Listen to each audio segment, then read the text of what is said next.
36 নম্বর পৃষ্ঠার থেকে 28 নম্বর রুকু দেওয়া হয়েছে তালাক প্রসঙ্গে। আলোচনাটা কি সম্পর্কে? কোরআনে কারিমের এই 6666 আয়াতের মধ্যে 500 আয়াত আছে বিধানের। কয়শো আয়াত আছে বিধানের? 500। আর 6000 আয়াত সব কি? শুধু ঘটনা প্রবাহ, পরকালের বয়ান, নিয়ামতের বয়ান, অথবা কি এর বয়ান? পিছনের ইতিহাস, পিছনের নবীগণের ইতিহাসের বয়ান।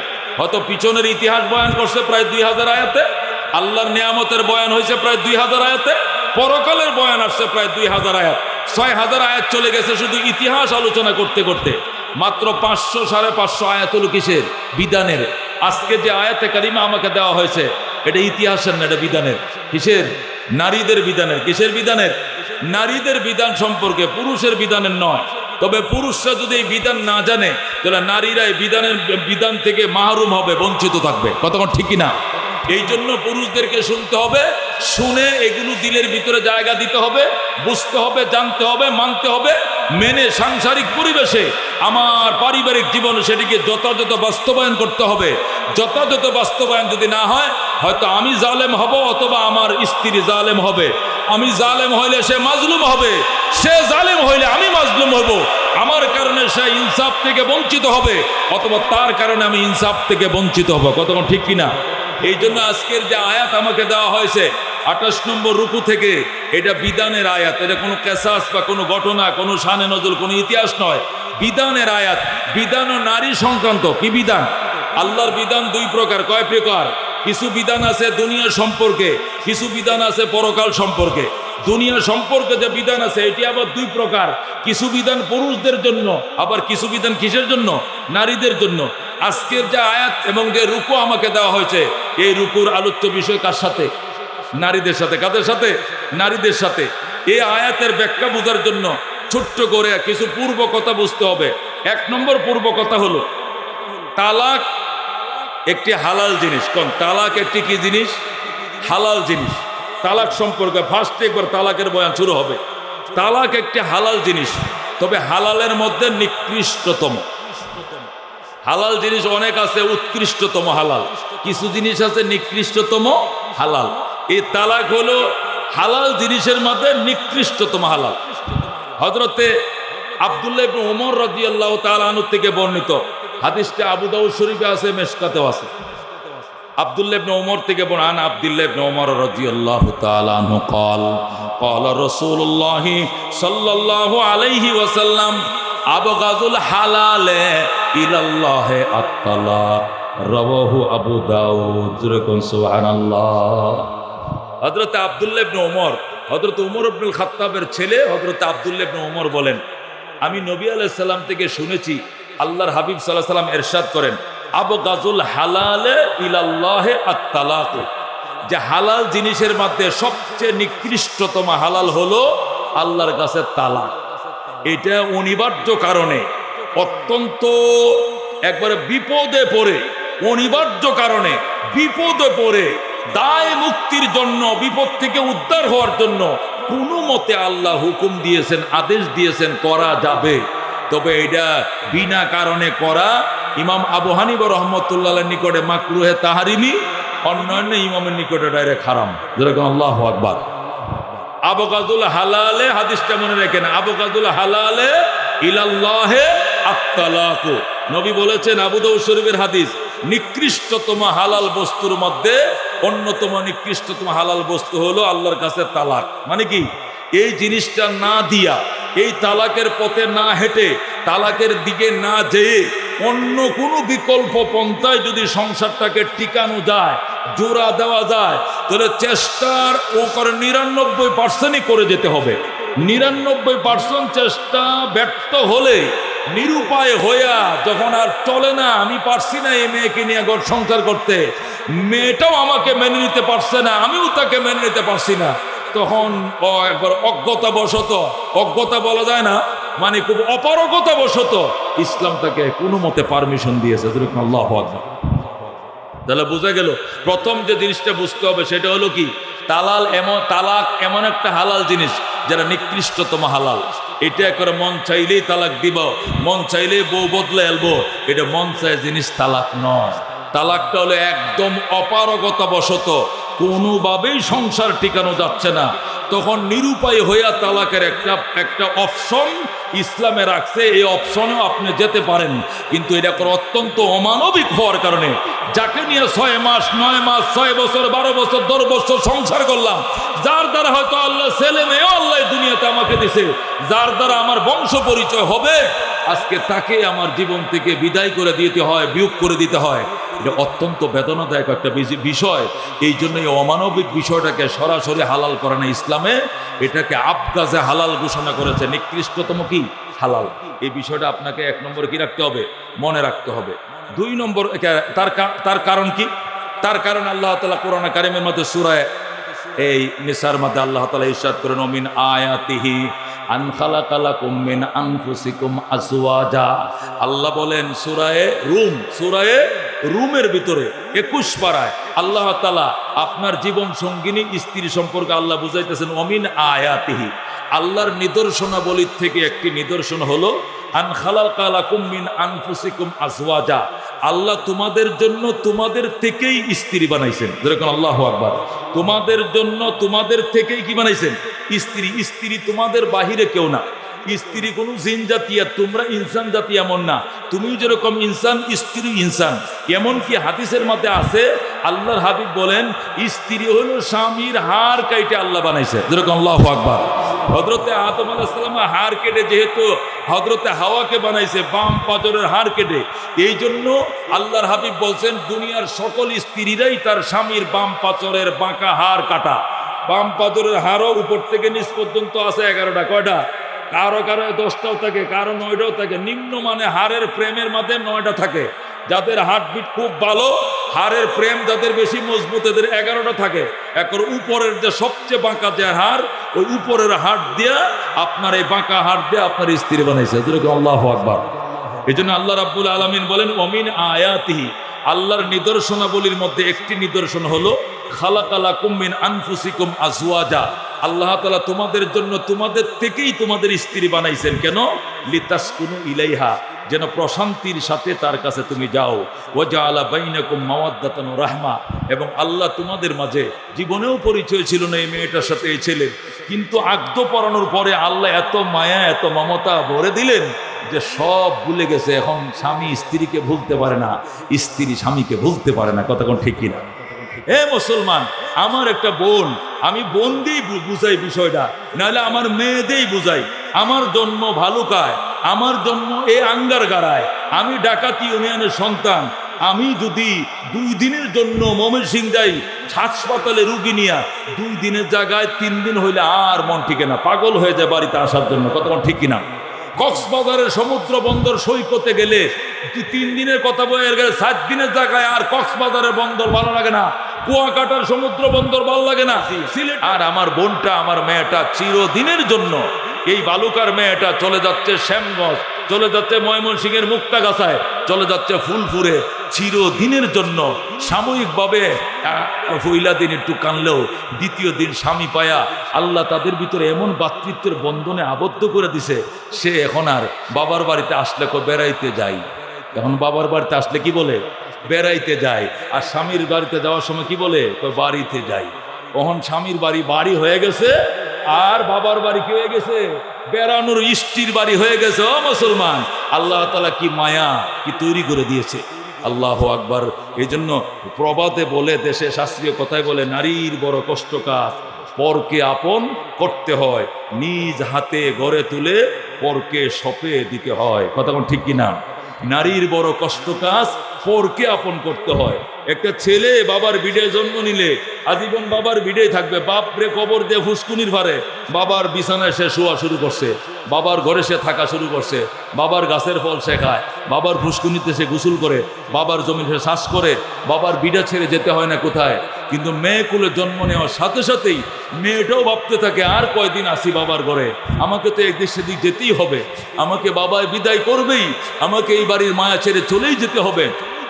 সে এটাকে ভেবে অনেক মনে মনে মন ছোট করে কান্নাকাটি করে।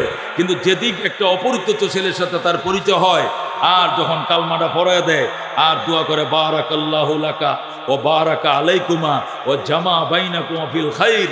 যখন আগদের পরে খুরমাটা বিতরণ করে এলাকার লোকজন দোয়া করে বারাকাল্লাহু লাকুমা ও বারাকা আলাইকুমা ও জামা বাইনাকুমা বিল খাইর, আল্লাহ তোমাদেরকে বরকত দেখ, আল্লাহ তোমাদের মাঝে ভাতৃত্বের বন্ধন মজবুত করে দেখ কল্যাণের সাথে। আল্লাহর কি মেহেরবানি, মানুষের মুখ দিয়ে দোয়াটা হওয়ার সাথে সাথে এই ছেলেটার জন্য সে দেওয়ানা হয়ে যায়। এই ছেলেটা অফিস থেকে আসতে দেরি হলে সে ফোনের উপরে পাগল করে লয়, তুমি এখনো বাসায় আসো না কেন? সে তার বাবাকে এত ফোন করে না, তার মাকে এত ফোন করে না, যত ফোন তার স্বামীকে করে, তার স্বামী তার স্ত্রীকে করে। কতক্ষণ ঠিক কিনা? আল্লাহ বলেন এটা তো তোমাদের কাজ নয়, এটা আমি করি, আমি। ওয়ামিন আয়াতিহি আন খালাকাকুম মিন আনফুসিকুম আজওয়াজা লিতাসকুনু ইলাইহা ওয়া জাআলা বাইনাকুম মাওয়াদ্দাতান ওয়া রাহমা ইন্না ফি যালিকা লাআয়াতিন লিকাউমি ইয়াতাফাক্কারুন। সুবহানাল্লাহ। তাহলে প্রথম যে কথাটা আমরা বুঝতে হবে সেটা হলো তালাক পৃথিবীতে হালাল জিনিস হলেও নিকৃষ্টতম হালাল। এই জন্য তালাকের পন্থা আমরা প্রথমে অবলম্বন করব না। তালাক সর্বশেষ, আখিরুল হিয়ালে আস-সাইফু, অপারেশন তো সর্বশেষ চিকিৎসা। একটা রোগী অসুস্থ হইলে তাকে হোমিও খাওয়ায়, এরপরে ধরে না এলিফাতি খাওয়ায়, এলিফাতি ধরে না হোমিওপ্যাথি খাওয়ায়, হোমিওপ্যাথি ধরে না মডার্ন খাওয়ায়, হার্বাল খাওয়ায়, তাবিজ দেয়, কবিরাজি, বনাজি, জারফুক, হুজুরের ফানি ভরা, সব যখন শেষ হয় এ কোনোটা দিয়ে আগায় না, এরপরে অস্ত্র প্রচার। সর্বশেষ কি প্রচার? ওটিয়ে তো ঢুকাও, এটা অপারেশন ছাড়া হবে না। অস্ত্র প্রচার কি হইলে দিনই করে? কত পস্ত কি? তালাক মানে এটা অপারেশন। তালাক মানে কি? অপারেশন। আমার ফ্যামিলির থেকে তাকে সরায় দিলাম, আমি তার থেকে সরে গেলাম, তাকে আমি চিরদিনের জন্য সরায় দিলাম, আমি ফ্যামিলির উপর একটা অপারেশন চালিয়ে দিলাম। এটা আখিরুল হিয়াল, এটা সর্বশেষ তদবির, এটা প্রথম হবে না। আল্লাহ তাআলা পরিষ্কার বলে দিয়েছেন, খবরদার খবরদার, তালাক এমন এক জিনিস আবগাজে হালাল, হালালের মধ্যে নিকৃষ্টতম, এটা মুখ দিয়ে যেন ভুলেও বের না হয়। আন আবি হুরায়রা রাদিয়াল্লাহু তাআলা আনহু ক্বালা রাসূলুল্লাহ সাল্লাল্লাহু আলাইহি সাল্লাম সালাসুন জিদ্দুহুন্না জিদ্দুন ওয়া হাজলুহুন্না জিদ্দুন। হযরত আবু হুরায়রা রাদিয়াল্লাহু তাআলা আনহু থেকে বর্ণিত, মিশকাত শরীফে হাদিস, আল্লাহু আকবার, তিরমিজি শরীফের হাদিস। হযরত আবু হুরায়রা বলেন, নবী আলাইহিস সালাম ইরশাদ করেন, সালাসুন, তিন জিনিস। কোন কয় জিনিস? সালাসুন, তিন জিনিস। জিদ্দুহুন্না জিদ্দুন ওয়া হাজলুহুন্না জিদ্দুন। এটা কাজের নিয়তে কইলো কাজ, মস্কারি করে কইলো কাজ। রসুল বলেন তিনটা জিনিস, এটা কাজের নিয়তে কইলেও কাজ হইব, মস্কারি করে কইলেও কাজে পরিণত হইব। তার মধ্যে একটা হলো কি? আত্তালাক। এই জন্য খবরদার খবরদার, এটা মুখ দিয়ে যেন ভুলেও বের হয়ে না যায়। একটা 19-20 হইলেই কয় তাল্লাক, তোকে তোরে আমি তালাক দিয়ে দিলাম, যা বেটি বাপের বাড়ি চলে যা। একটু পরে আবার একসাথে মিলে চিলা খাইতেছে। এই যে তালাক হইলো, এটার কোনো কার্যকরিতা নাই, এটার কোনো অনুশোচনা নাই। এটার মাসলাটা কি হলো? আমি কি ওনার ঘরে আসি কিনা, এটা মেয়েও খোঁজে না, ছেলেও খোঁজে না। আল্লাহর হাবিব সাল্লাল্লাহু আলাইহি সাল্লাম বলছেন, সালাসুন, তিন জিনিস, জিদ্দুহুন্না জিদ্দুন ওয়া হাজলুহুন্না জিদ্দুন। তিনটা জিনিস, এটা কাজের নিয়তে কইলেও কাজ হবে, মস্করা করে হইলেও কাজ হবে। কুফুরি কালমা যদি বলে আমি মুসলমান না, কথার কথা যদি মুখ দিয়ে বলে আজকের থেকে আমি ইসলাম ছেড়ে দিলাম, এই কথাটা মুখ দিয়ে যদি মস্কারি করেও বলেন, সাথে সাথে মুরতাদ হয়ে যাবে। যেরকম নাউজুবিল্লাহ। যদি কেউ মস্কারি করে বলে আজকের থেকে ইসলাম ছেড়ে দিলাম, ইসলাম ভালো লাগে না, এই কথাটা কেউ মস্কারি করে মুখ দিয়ে বললে তো ইসলাম থেকে খারিজ হয়ে যাবে। যেরকম নাউজুবিল্লাহ। বউরে যদি মস্কারি করেও কেউ বলে যে তোমাকে তালাক দিয়ে দিলাম, তোমাকে 1 তালাক 2 তালাক 3 তালাক 22 তালাক দিয়ে দিলাম, একটু পরে কয় না এটা মস্কারি করে কইছি, হবে না, এটা তালাক হয়ে যাবে। যেরকম আল্লাহু আকবার। এই জন্য রসুল বলছেন তালাকের ব্যাপারে অত্যন্ত সতর্কতার সাথে পা বাড়াতে হবে। তিনটি জিনিস, এটা কাজের নিয়তে বললেও কাজ হবে, মস্কারের নিয়তে হলেও কাজ হবে, তার মধ্যে তালাক হলো একটা বিষয়। এই জন্য এই বিষয় সম্পর্কে অত্যন্ত সাবধান থাকতে হবে। এই জন্য আল্লাহ রাব্বুল আলামিন এই অবাধ্য মেয়েকে বাধ্য করার জন্য প্রথমেই তালাকের পর্বে যাইতে নিষেধ করেছেন। কতক্ষণ ঠিক কিনা?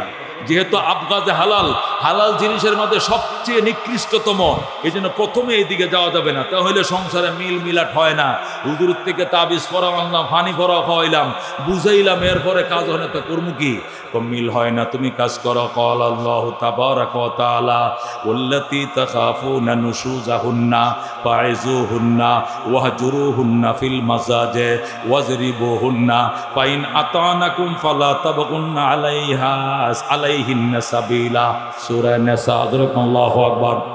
সূরা নিসার মধ্যে আল্লাহ রাব্বুল আলামিন, আমি আয়াতগুলো সব উঠায় নিয়ে আসছি যাতে আয়াতগুলো আপনাদেরকে বলে দিলে মোবাইলে রেকর্ড হচ্ছে, পরবর্তীতে শুনলে সুবিধা হবে যে হুজুর প্রত্যেকটা কথা দলিল ভিত্তিক বলছে।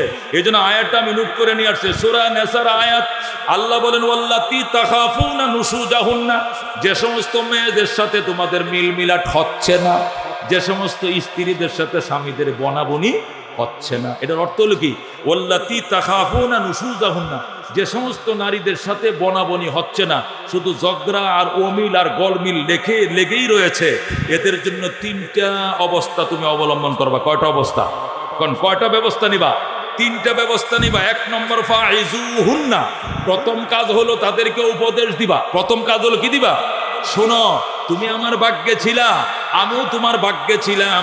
কলমে লেখা না থাকলে তো বিয়ে হতো না, লেখা ছিল বলেই, জুরির মিল ছিল বলেই আমাদের মধ্যে আত্মীয়তার সম্পর্ক হয়েছে। তুমি আমার স্ত্রী, আমি তোমার স্বামী। আল্লাহ আমাদের সংসার একটা বাচ্চাও দিছে, দুইটা বাচ্চাও দিছে, অথবা দেয় নাই। সংসার তো অলরেডি বহুদিন হয়েছে। এলাকার মানুষ জানে তুমি আমার স্ত্রী, আমার শ্বশুর বাড়ি অমুক জায়গায়, তুমি আমার স্ত্রী, আমার শ্বশুরের নাম অমুক। তুমিও জানো তোমার শ্বশুরকে।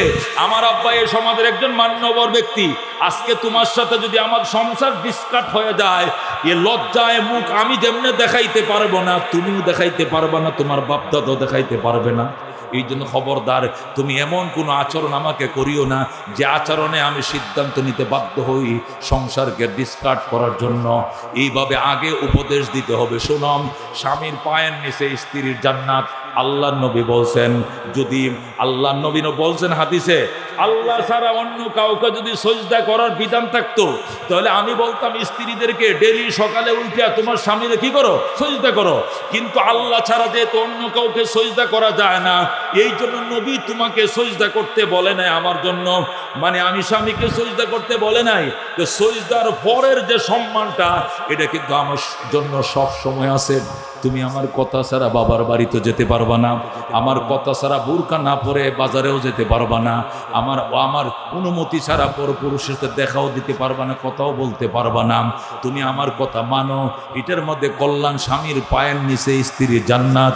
এটা কি তুমি হাদিসের মধ্যে শোনো নাই? এইভাবে ফাইজুহুন্না, আল্লাহ কথার উপদেশ দিবা, ওয়াজ শোনাইবা, নসিহত শোনাইবা, বড় বড় আলেমের ওয়াজ শোনাইবা, উলামায়ে কেরামের তাফসীরের মধ্যে নিয়ে যাইবা, নীরবে বসবা, অথবা মোবাইলের মধ্যে রেকর্ডের বয়ান শোনাইবা। যদি সে ওয়াজ শুনে, উপদেশ শুনে সে যদি ফিরে আসে, ভালো হয়ে যায় তাহলে ভালো, যদি তাও না হয় তাহলে ওয়াহজুরুহুন্না ফিল মাজাজে। আল্লাহ বলেন তাহলে 2 নম্বর চিকিৎসা হলো বিছানা আলাদা করে ফেলো। এই মেয়েটার সাথে এক বিছানায় ঘুমাইবা না। তুমি যে বাংলা ঘরে ঘুমাইবা, বলবা তুমি এই বিছানায় থাকো, যে বিছানায় তুমি থাকবা আমি থাকবো না, কারণ কয়েকদিন ধরে তোমার চাল চলন আমি খুব খারাপ দেখতেছি, এটা আমার কাছে খুব ঘৃণিত, এটা আমার কিন্তু পছন্দ হচ্ছে না, তোমার বিছানা আমি থাকবো না, তুমি সোজা না হলে আমারে কিন্তু পাইবা না। এই বলে কিছুদিন বিছানা ওয়াহজুরুহুন্না ফিল মাজাজে। আল্লাহ রাব্বুল আলামিন বলেন কোরআনের মধ্যে সূরা নিসা, নারী সংক্রান্ত সূরাই আছে, পুরুষের নামে কোনো সূরা দেয় নাই আল্লাহ, নারীদের নামে আলাদা একটা স্পেশাল সূরাই দিয়েছেন। এরপরও যদি নারীরা বলো ইসলামে তোমাদের মর্যাদা দেয় না, তাহলে কোথায় পাইবা মর্যাদা? খ্রিস্টান ধর্মে কিছুই নাই, ইহুদি ধর্মে কিছুই নাই, হিন্দু ধর্ম তো পুরাটাই মন গড়া, এখানে তো কিছুই নাই। ইসলামে তোমাদেরকে শুধু অধিকার দেয় নাই, বরং অগ্র অধিকার সুদ্ধা দিয়েছে। কথা কোন ঠিক কিনা? আল্লাহ কত সুন্দর করে বুঝাইতেছেন, স্ত্রীর সাথে মনোমালিন্যতা, স্ত্রীর সাথে তোমার বনাবনি হয় না, তাই বলে বিদায় দেওয়াটাই এটাই তো চিকিৎসা নয়, এটাই সমাধান নয়। 1 নম্বর সমাধান হলো তার উপদেশ দেওয়া, শোনাও, নসিহত শোনাও, বাবা মা ডাইকে আয় না, তাদের দ্বারা উপদেশ শোনাও, নসিহত শোনাও। এতেও যদি সে সতর্ক না হয়, তাহলে ওয়াহজুরুহুন্না ফিল মাজাজে, বিছানা আলাদা করে ফেলো। যখন সে রাত্রিবেলা স্বামীকে তার বিছানায় পাবে না, আর যখন শুনবে স্বামী কাছারি ঘরে ঘুমাইছে, বাংলা ঘরে ঘুমাইছে, অন্য খাটে ঘুমাইছে, মেয়ে যদি মানুষ হয় সাথে সাথে যাইয়া রাত্রে 2টা বাজে স্বামীর পায়ে পড়ে মাপ চাইবে। কথা কোন ঠিক কিনা? ওগো স্বামী, তোমাকে ছাড়া আমি বাঁচবো না, তুমি কি করে আমার ছাড়া আলাদা ঘুমাইলা, তোমাকে ছাড়া আমি বাঁচবো না, আসো তুমি আমার কাছে আসো। বলতো মানুষ এই করে, আমি হয়তো তোমাকে ভুল করছি, তুমি আমাকে ক্ষমা সুন্দর দৃষ্টিতে দেখো, আমি বাবা ছেড়ে মা ছেড়ে তোমার ঘরে চলে আসছি, আমার কে আছে বলো? আমার মান অভিমানের তুমি মান্য লইও, আমার মান অভিমান তুমি বুঝো। এইভাবে আপনি যা বলবেন, একটু পরে দেখবেন স্বামী মোমের মতো নরম হয়ে গেছে। কথা কোন ঠিক কিনা? আল্লাহ রাব্বুল আলামিন কত সুন্দর করে বলছেন, কি বলছেন? ওয়াহজুরুহুন্না ফিল মাজাজে, তাকে বিছানা আলাদা করো। এর বিছানা আলাদা করার পরেও যদি সে তোমার কাছে সিলিন্ডার করে না, তোমার কাছে যায় না, সে অনুতপ্ততা প্রকাশ করে না, তাহলে একটা কাজ করো, অজরিবুহুন্না, এমন মারবা গায়রা মুবাররাজিন। অন্য আয়াতের মধ্যে আছে গায়রা মুবাররাজিন, সীমিত আকারে কিছু মারধর ও চর থাপ্পড় দিতে পারবা, তো দুটো ছুট আঘাত করতে পারবা, তবে সীমা লঙ্ঘন করে থাকে গোলামের মতো, বাঁধির মতো, কাজের মেয়ের মতো মারা যাবে না। গায়রা মুবাররাজ, যেটা সীমা লঙ্ঘন না হয় এরকম কিছু মারধরও তুমি করতে পারবা। ফাইন আতানাকুম, এই তিনটা পন্থার যে কোনো একটা অবলম্বন করার পরে যদি মেয়েরা তোমাদের আনুগত্য হয়ে যায়, ফালা তাবগুনা আলাইহিন্না সাবিলা, তাহলে তালাকের রাস্তার নামটাও কোনো সময় তোমরা নিবা না।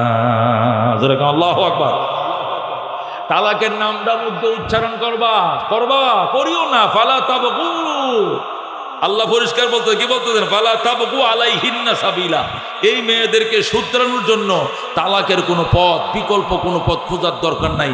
এই তিনটার যে কোনো একটা দিয়েই মেয়ে যদি হয়, মনুষ্যত্ব যদি থাকে, তাহলে সে ঠিক হয়ে যাবে। কতক্ষণ ঠিক কিনা? হয়তো বা বুঝাইলেই মন নরম হয়ে যাবে, নয়তো বা বিছানা আলাদা করলে নরম হয়ে যাবে।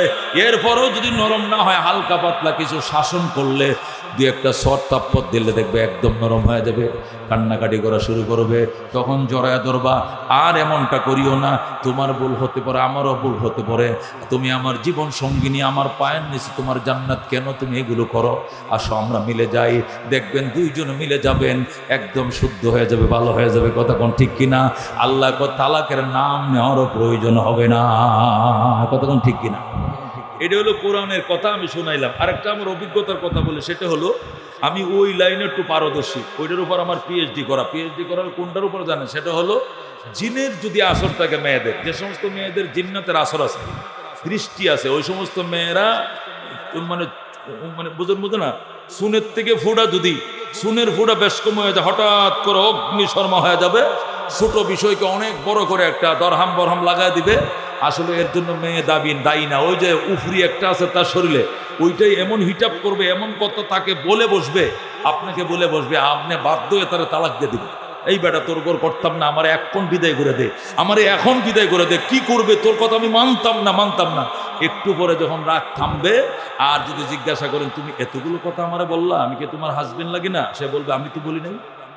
কে বলছে? আমি তো এগুলো বলি নাই। তুমি মিথ্যা কথা কইতেছ, আমি এগুলো তোমাকে বলি নাই। পরে দেখবেন সে অস্বীকার যাবে। তার মানে কি?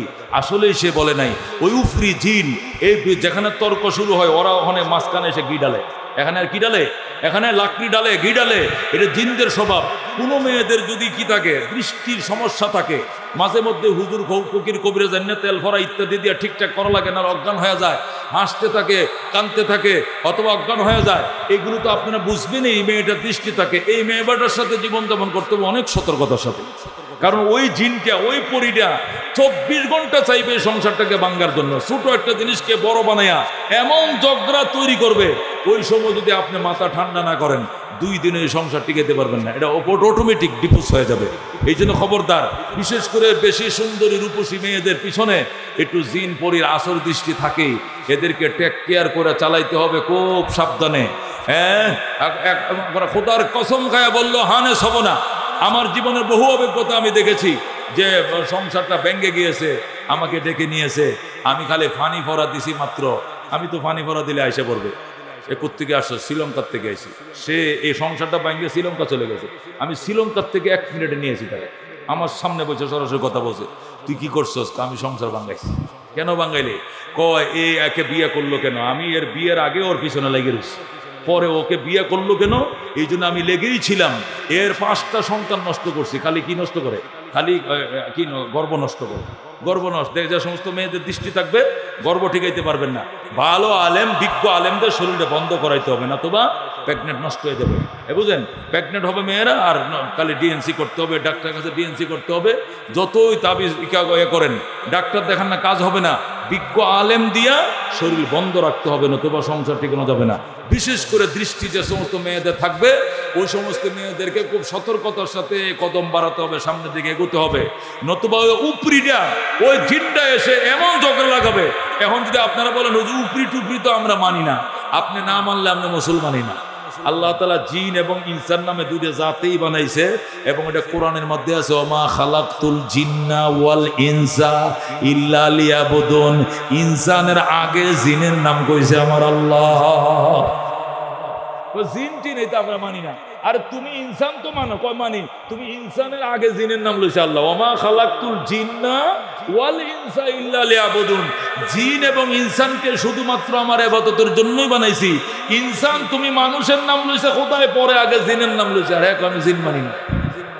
জিন মানি না তো মানেন কি? জিন মানতে হবে, এটা একটা আল্লাহর সৃষ্টি। আল্লাহ এই জাতি দিয়ে পৃথিবী শাসন করছে দীর্ঘদিন। এটা আমার ভিন্ন পৃথিবী সৃষ্টির রহস্য নিয়ে আমার আলাদা একটা বয়ানে আছে, 2 ঘন্টা এটা ফেসবুক থেকে নামায় নেবেন। পৃথিবী সৃষ্টির রহস্য, ওয়াজ মুফতি অলিউল্লাহ। তখন একবারে পৃথিবী কবে সৃষ্টি হয়েছে, প্রথম কোন জাতি দিয়ে, পরে কোন জাতি দিয়ে, এরপরে কোন জাতি দিয়ে পৃথিবী চালাইছে কিয়ামত পর্যন্ত, ওইটার ধারাবাহিক বয়ান আমার আছে 2 ঘন্টা। ওইটা আলাদা ফেসবুক ইউটিউব থেকে নামায় আমার বয়ান শুনবেন, অথবা অন্যান্য উলামায়ে কেরামের বয়ান শুনবেন, অথবা এর জন্য ভিন্ন কিতাবাদি বই পুস্তক আছে, পড়ার যোগ্যতা থাকলে কিনে পড়বেন, জানতে পারবেন। আজকে আমি যে বিষয়টা বলতে চাই সেটি হলো, আল্লাহ রাব্বুল আলামিন সরাসরি সূরা নিসায় আমাদেরকে পরামর্শ দিয়েছেন, বনাবনি যদি মেয়েদের সাথে না হয় তাহলে প্রথম তুমি চিকিৎসা নিও না সংসার ভেঙে দেওয়ার জন্য, বরং তুমি কি করবা? 1 নম্বর ফাইজুহুন্না, উপদেশ দিবা। উপদেশ যদি সে কার্যকর না হয়, ওয়াহজুরুহুন্না ফিল মাজাজি, বিছানা আলাদা করবা। বিছানা আলাদা করার পরেও যদি অনুতপ্ততায় না আসে মেয়েটা, তাহলে ওয়াজরিবুহুন্না, মারবা, প্রহার করবা, শাসন করবা। সীমা লঙ্ঘন করে শাসন নয়, যে শাসনে মামলা হলে তোমার আবার ফাঁসি হয়ে যাবে, এমন যেন না হয়। এমন মারবা গায়ে যেন দাগ না পড়ে, ফিরে যেন কি না পড়ে, সোয়াত্তা পর দিবা, গায়ে যেন দাগ না পড়ে, এইভাবে মারবা নাম। আল্লাহ বলেন ফাইনা তানাকুম, এই 3টার যে কোনো একটা ব্যবস্থা নিলে যদি নারী তোমাদের আনুগত্যশীল হয়ে যায়, তাহলে ফালা তাবগু আলাইহিন্না সাবিলা, এদের ব্যাপারে আর নতুন রাস্তা খোঁজার দরকার নাই, মানে তালাকের পথে যাওয়ার দরকার নাই। এর আগে রাস্তার মধ্যে সমাধান হয়ে যাবে, কতক্ষণ ঠিক কিনা? আল্লাহর হাবিব সাল্লাল্লাহু আলাইহি সাল্লাম এমন সুন্দর করে আমাদেরকে বুঝাইছেন, 1 নম্বরে উপদেশ দাও, 2 নম্বরে বিছানা আলাদা করো, 3 নম্বরে প্রহার করো। এতেও যদি ফলপ্রসূ না হয় তাহলে কাজ করো। আল্লাহ কোরআনের মধ্যে বলতেন ফাইন খিফতুম শিকাকা বাইনিহিমা, আল্লাহ বলেন ফাইন খিফতুম শিকাকা বাইনিহিমা, উপদেশও দিছ, মারামারিও করছো, বিছানাও আলাদা করছো, তারপরেও ভয় হচ্ছে সংসারটা টিকানো যাবে না। তারপরেও কি হচ্ছে? ভয় হচ্ছে না।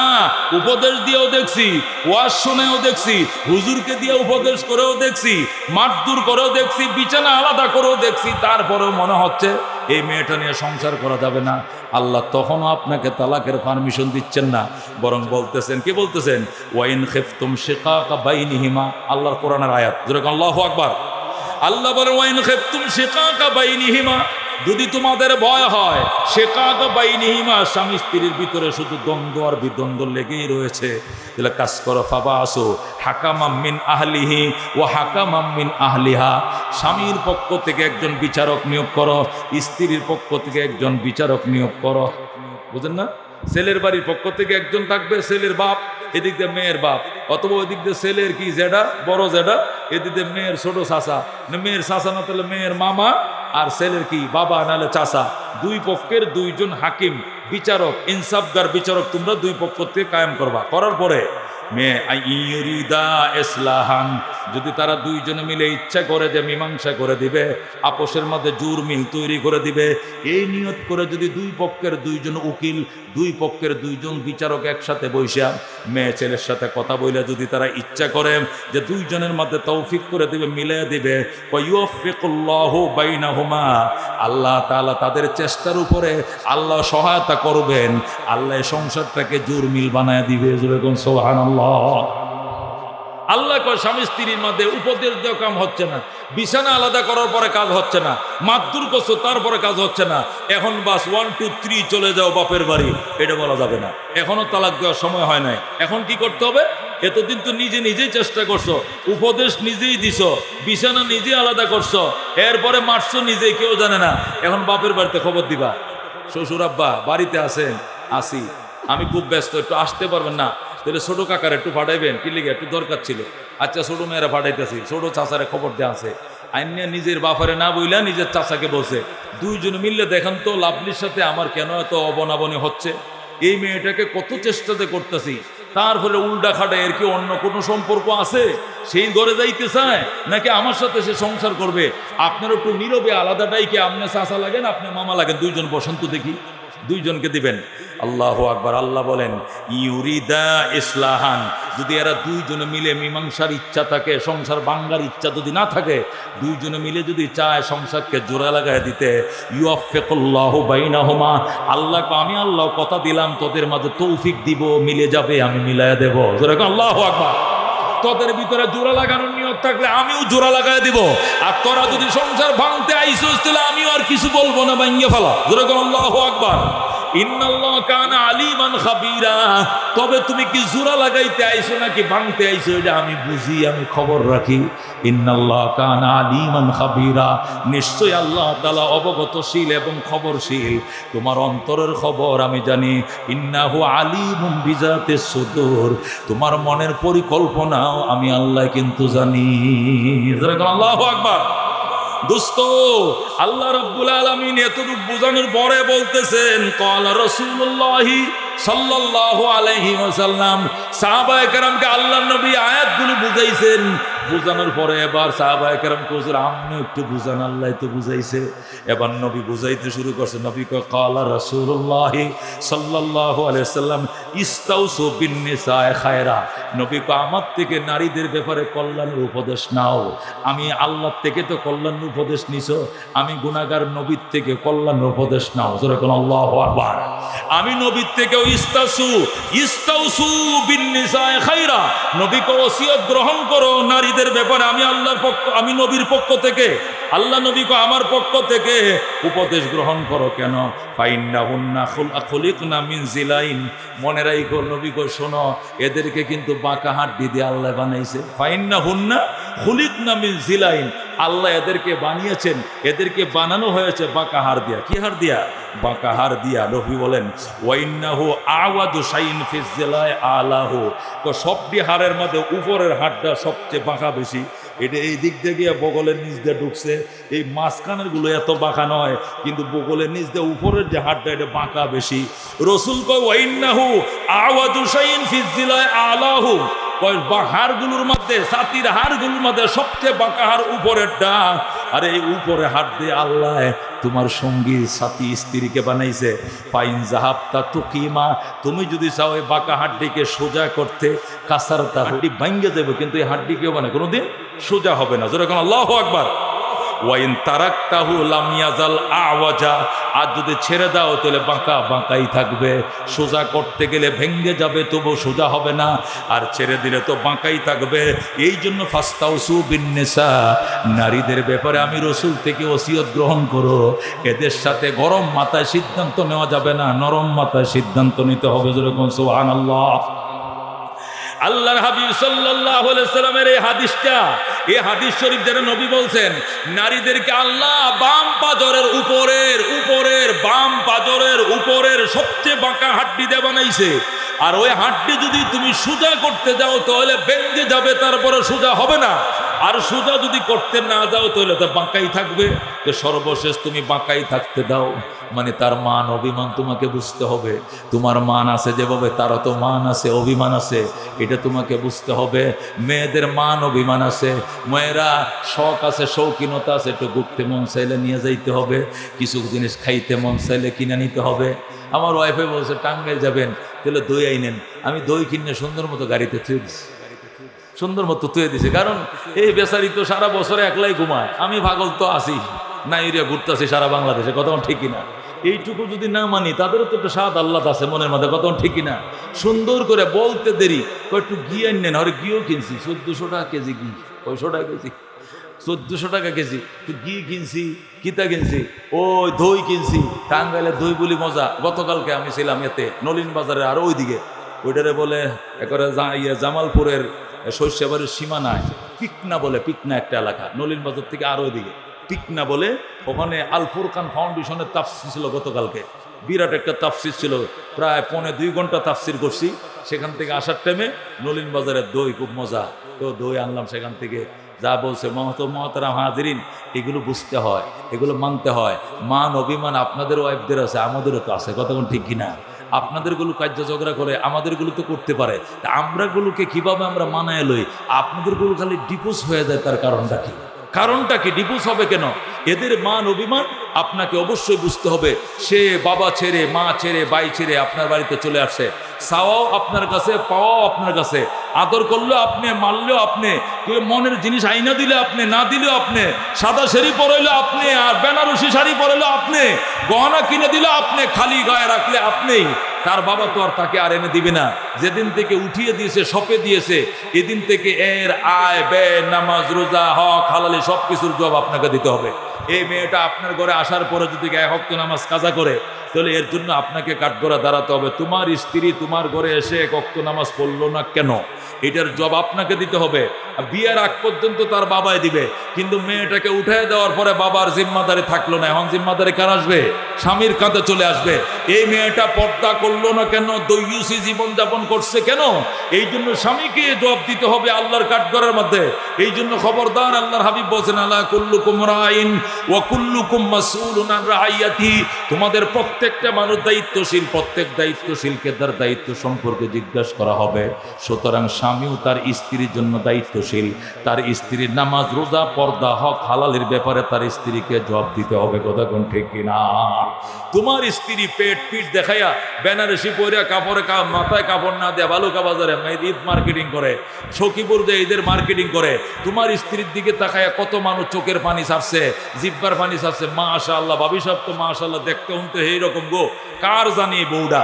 এই যে যত কথা এইগুলো মানুষ বলছে, যতবার তাকাইছে প্রত্যেকটার নজরে জেনার গুনাহ হয়েছে। এই জেনার গুনাহ দেখনের কপালেও যেভাবে লেখছে, যাকে দেখছে তার কপালে লেখছে, তার স্বামীর নামে লেখছে, কথা ঠিক কিনা?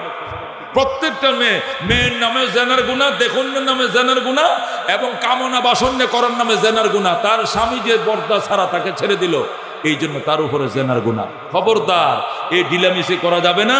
যদি পর্দা রাখতে না পারো, হক হালালি মতো চালাইতে না পারো, প্রয়োজনে বিয়া ছাড়া থাইকো মুসলমান, তারপরও বিয়া করলে অবশ্যই তার দায়িত্ব তোমাকে অবশ্যই পালন করতে হবে, খাস পর্দা করাইতে হবে।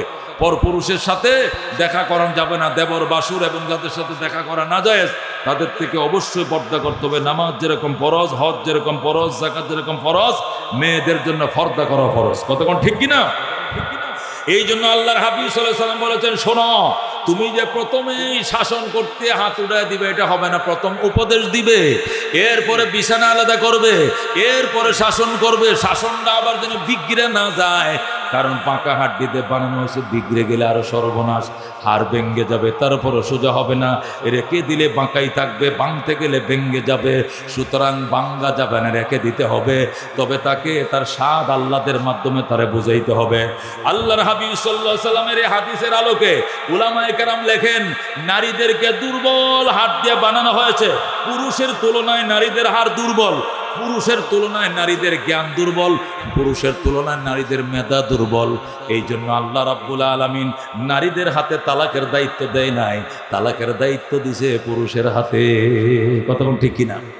নারীদের হাতে যদি তালাক দিত, তো দুনিয়াতে একটা সংসার টিকল না। 16 আনায় তালাক হয়ে গেল, কত ঠিক কিনা? হেরত্বকালী শুনেতেও উনইতেই কয় যে তোমার ঘরে থাকতাম না, তোমার কি আমার পছন্দ না, তেলে বলে আমি যাবো গা, তোমার ঘর করবো না। জামাই কি আর বলে যাও গা? জামাই বলে হ্যাঁ, পাগলামি করতেছো কি লেগে, কিটা কইছো আইনে দিমো, আরে আজকে আনতে ভুলে গেছিলাম বাজার থেকে, টাকা ছিল পকেটে কিন্তু মনে ছিল না, এই জন্য তুমি যাইবা গা, থাকবা না। এগুলো কোনো কথা বলো? তোমারে কি বিদায় করে জন্য বিয়ে করছি আমি, তুমি যাইও না, থাকো। আগামী বাজারে সোমবারে গেলে বালুকা, ইনশাআল্লাহ তোমার লাগে এটা আনবো। দেখছেন নি, স্বামী অত্যন্ত ধৈর্যশীল, তার হাটগুলো শক্ত, তার বিটগুলো শক্ত, তার শরীরের টাকসারটা আল্লাহ শক্ত, তার দিলকেও বানাইছে শক্ত। এই জন্য তালাকের দায়িত্ব পুরুষকে দিয়েছে, নারী কোনো তালাকের দায়িত্ব প্রাপ্ত নয়। নারী কোনো পুরুষকে তালাক দিতে পারবে না। তালাক শুধু পুরুষে কাকে দিতে পারবে? নারীকে দিতে পারবে। এখন আমাদের দেশের রাষ্ট্রীয় আইনে আছে, নারীও পুরুষকে তালাক দিতে পারে।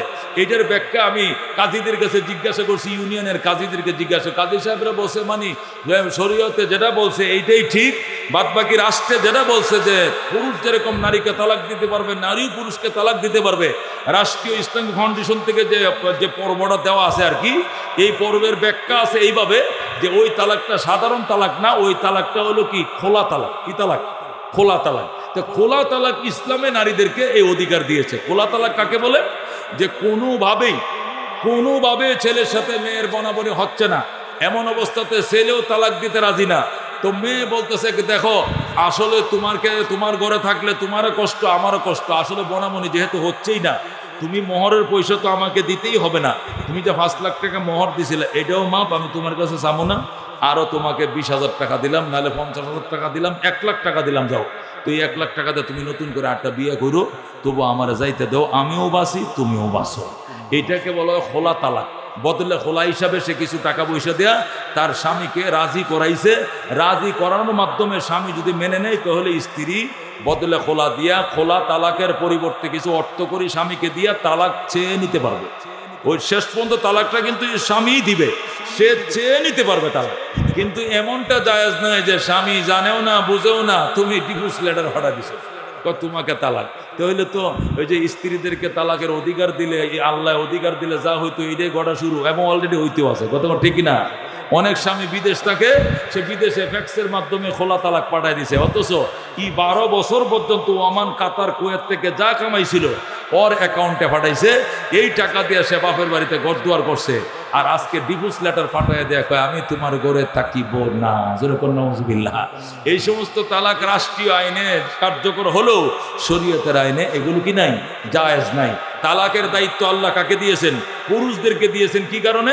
পুরুষের স্ট্রাকচার শক্ত, হার্টবিট শক্ত, ছাতির হাট শক্ত, মন মস্তিষ্ক শক্ত, এরা খামখেয়ালি করে তালাক দিবে না। অনিবার্য বশত কারণে, অপারগত বশত কারণে আলেম ওলামার সাথে যোগাযোগ করে এরপরে অপারেশনের লাইনে সে যাবে, এছাড়া যাবে না। কিন্তু মেয়েরা তো কথার কথাই তালাক দিয়ে দিবে। এই জন্য আল্লাহ তাআলা তালাকের দায়িত্ব কাকে দিয়েছেন? পুরুষদেরকে দিয়েছেন, নারীদেরকে দেন না। যেরকম সুবহানাল্লাহ। মোহতারাম হাজিরিন, এই স্পর্শকাতর হওয়ার কারণেই তালাক একসাথে 3টা দেওয়া যাবে না। তালাক কয়টা দিতে হবে? একসাথে প্রথম 1 তালাক দিতে হবে। এরপরে যদি এই তালাক দেওয়ার উদ্দেশ্য হয় মেয়েকে ঠিক করার জন্য, তাহলে তালাকের মেয়াদ শেষ হওয়ার আগেই আবার রোজাত করে মিলে যাইতে হবে। এই পর্যন্ত এসে এখন আমার আয়াতের সাথে মিলে যাবে। এখন আমি সামনের দিকে আগাইতে পারি। আউযু বিল্লাহি মিনাশ শাইতানির রাজিম। বিসমিল্লাহির রহমানির রহিম। আত-তালাকু মাররাতান। আত-তালাকু মাররাতান। আই তাফসীরে লেখে ওয়াত-তালাকুল্লাযী ইউরাজাউ বাদাহুমা মাররাতান। যে তালাকের পরে রোজাত করা যায়, যে তালাকের পরে আবার মেয়েটাকে ফিরিয়ে রাখা যায়, এরকম তালাক 2 বার দেওয়া যায়। কয়বার দেওয়া যায়? কয়বার দেওয়া যায়? 1 বার দিছেন। কয়বার দিছেন? 1 বার তালাক দিছেন, আবার রোজাত করতে পারবেন। 2 তালাক দিছেন, রোজাত করতে পারবেন। কিন্তু একসাথে 3 তালাক দিয়ে দেন, আর ফিরে আনতে পারবেন না। যে তালাকের পরে ফিরিয়ে আনা যায়, এরকম তালাক 2 বার দেওয়া যায়। কয়বার দেওয়া যায়? 2 বার দেওয়া যায়। আল্লাহ বলেন আত-তালাকু মাররাতান। তালাক দিবা কয়বার? 2 বার। 3 বার তালাক মুঠেও দিবা না। ইমাম আবু হানিফা রাহমাতুল্লাহ বলে 3 বার তালাক দেওয়া এটা কবিরা গুনাহ। 3 বার তালাক দেওয়া মাকরুহ তাহরিমি। 3 বার তালাক কেন দিবা তুমি? 3 বার তালাক দিলে তো সংসারে ধ্বংস। এই সংসার ফিরে আনতে গেলে যে কত নদীর পানি পান করতে হবে জানেন? এই মেয়েকে অন্যত্র বিয়ে দিতে হবে, ওই জায়গায় সংসার করতে হবে, উনি আবার তালাক দিতে হবে, আবার ইদ্যত শেষ করতে হবে, আবার চাইলে পূর্বের স্বামী আনতে হবে। এত কাঠপুরায় এই মেয়েকে আনা কি সম্ভব? মান ইজ্জতার কোনো কিছু থাকবে? এই জন্য আল্লাহ তাআলা বলেন তালাকের উদ্দেশ্য তো সংসার ভাঙা নয়, তালাক দেওয়ার উদ্দেশ্য মেয়েটাকে সতর্ক করা। এই জন্য তালাক সর্বোচ্চ বেশিতে বেশি কয়টা দিবা? 2টা দিবা। কতক্ষণ কয়টা দিবা? 2টা দিবা। আগে এই জিনিসটা বোঝার আগে আরেকটা জিনিস বুঝেন, তালাক 3 প্রকার। কয় প্রকার? বিধানের আয়াত, এটা তো বিধানের আয়াত, তো এই জন্য বিধানের কথা অনেক বলতে হবে। আমি তো মুফতি সাহেব, এই জন্য আমার এগুলো জানাও আছে ভালো, আলহামদুলিল্লাহ। আল্লাহ কবুল করুক, জোরে কোন আমিন। তালাক কয় প্রকার? 3 প্রকার। একটাকে বলে তালাকে রজি, একটাকে বলে তালাকে কি রজি, আর একটাকে বলে তালাকে বাইন। কোন? একটাকে তালাকে কি বলা হয়? বাইন। আর একটাকে বলে তালাকে মোকাল্লাজা। কোন? তালাকে মোকাল্লাজা। তালাক কয় প্রকার? 3 প্রকার। একটা তালাককে বলা হয় তালাকে রজি। তালাকে রজি কাকে বলে? ওই তালাককে বলা হয় তালাকে রজি বলা হয় যে স্ত্রীকে স্বামী স্পষ্ট বলছে আমি তোমাকে 1 তালাক দিলাম, অথবা বলছে আমি তোমাকে কি দিলাম, 2 তালাক দিলাম, দেওয়ার পরে তালাকের কি আছে, মেয়াদ আছে, সে তালাকটা কিভাবে দিবে? তালাকের দেওয়ার সুন্নতের নিয়ম হলো তুহুরের মধ্যে তালাক দিবে। তুহুর মানে কি? মেয়েদের মাসিক স্রাব হয় কিনা, কোন মেয়েদের মাসিক স্রাব হয় কিনা, ওই নাপাক থাকা অবস্থা তালাক দিবেন। বরং মেয়েটা যখন গোসল করবে, আগের থেকে তুমি প্ল্যান প্রোগ্রাম করতেছো যে এই মেয়েটার সাথে 6 মাস ধরে গ্যাঞ্জাম গন্ডগোল, শেষে সিদ্ধান্ত নিয়েছে তুমি তালাক দেবেই, এই তালাকটা তুমি তুহুরের মধ্যে দিবা। তুহুর মানে কি?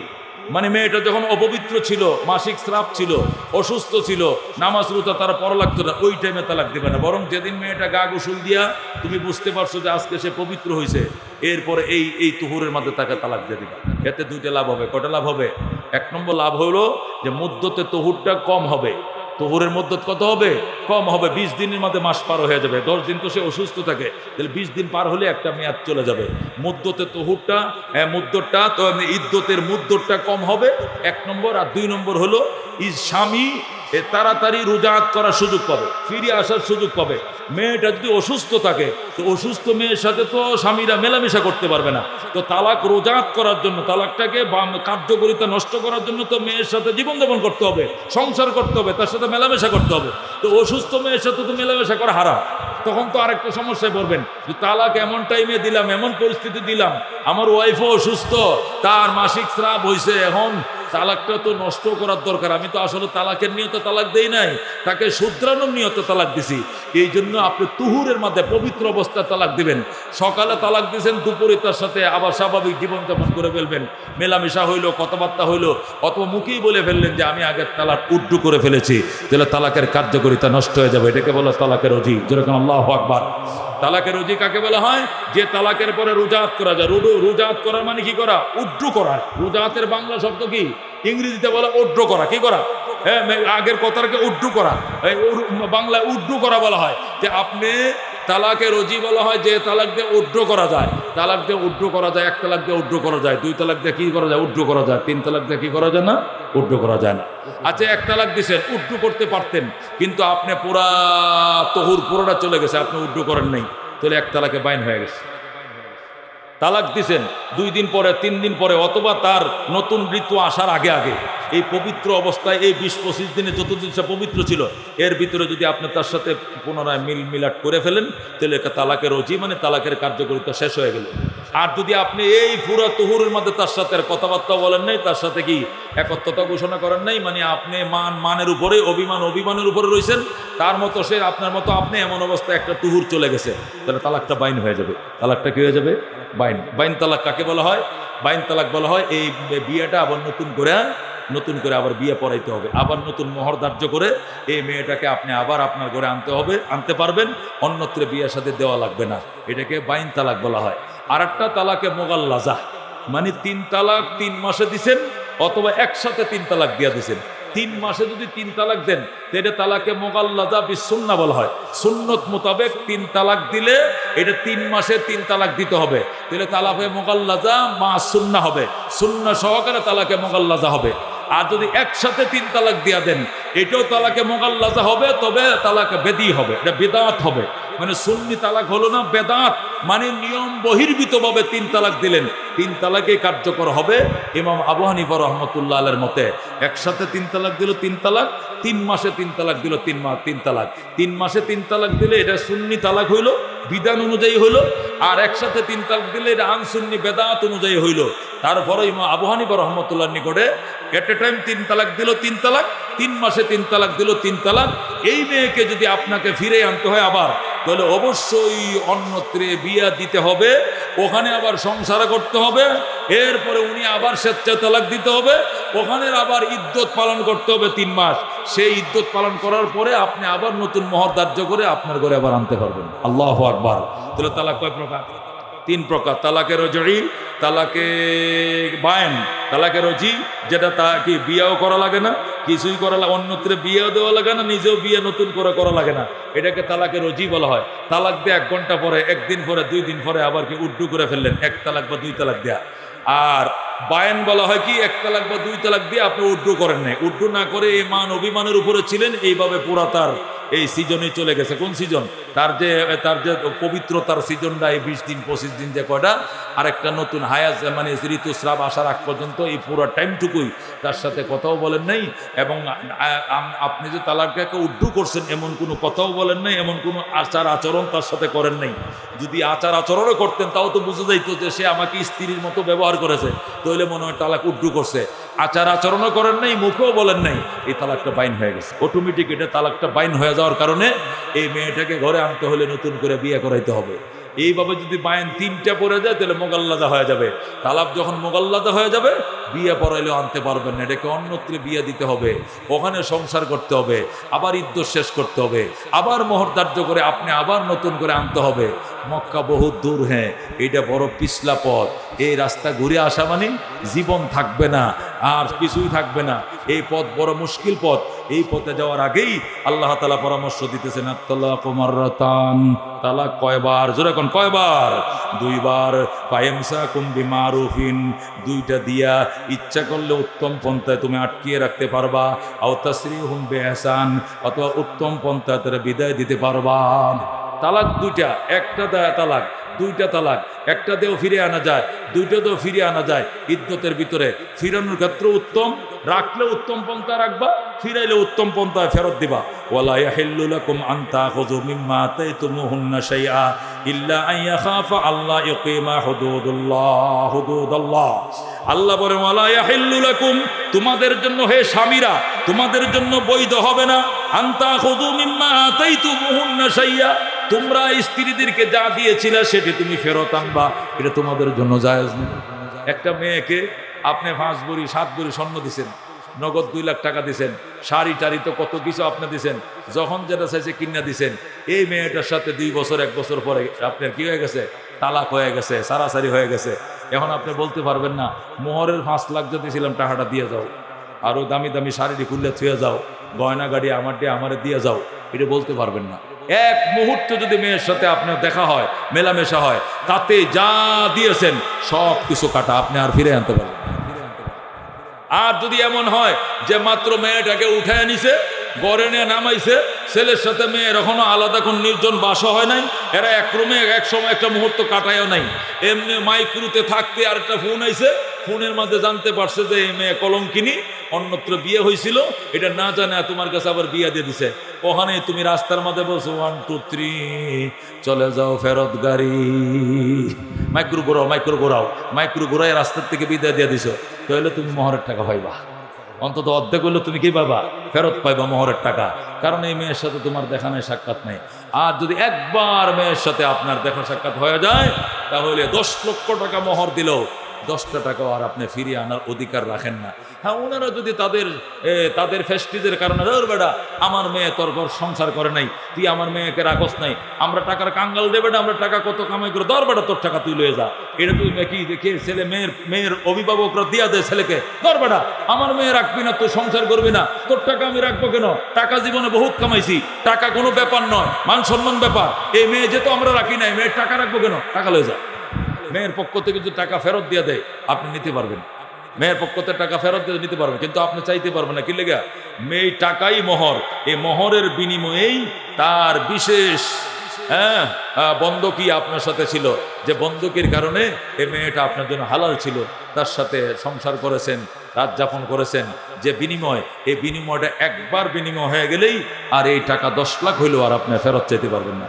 আল্লাহ এটা বলছেন, ওয়ালা ইয়াহিল্লু লাকুম, স্বামী গো তোমাদের জন্য বৈধ হবে না, আন তাখুযু মিম্মা আতাইতুমুহুন্না শাইআ, তোমরা নারীদেরকে যে মোহরের অর্থ দিয়েছো সেটি তোমরা ফেরত নিতে পারবে না, ইল্লা ইয়াখাফা আল্লাহ ইউকিমা হুদুদাল্লাহ, হ্যাঁ যদি এমন হয় দুইজন মিলেই আল্লাহর বিধান চালু রাখতে তারা অপারগতা প্রকাশ করে, ফাইন খিফতুম আল্লাহ ইউকিমা হুদুদাল্লাহ, তোমাদের যদি ভয় হয় স্বামী স্ত্রী আল্লাহর সীমানা রেখে চলতে পারবে না, ফালা জুনাহা আলাইহিমা, এমন স্বামী স্ত্রীদের জন্য কোনো ক্ষতি নাই, ফিমা ইফতাদাত বিহি, নারী যদি স্বামীকে কিছু দেয়, দিয়ে বলে কিছু টাকা উল্টা তোমারে দিলাম, আমারে তো দিতেই হবে না, বরং তোমাকে আরো উল্টা কিছু টাকা দিলাম, তবু তুমি আমারে ছেড়ে দাও, তুমি তোমার পছন্দের মেয়ে বিয়ে করো, আমি আমার পছন্দের ছেলে বিয়ে করি, এমন অবস্থাতে মেয়ের কিছু টাকা ছেলের নেওয়া জায়েজ হবে, তবে মোহরের টাকা ফেরত নেওয়া জায়েজ হবে না। এটা মোহরের টাকা না, এটাকে বলা হয় বদলে খোলা। তুমি 10 লাখ টাকা দিছো, 2 দিন সংসার করছো, 10 লাখ টাকা কাটা, 1 টাকা পাইবা না।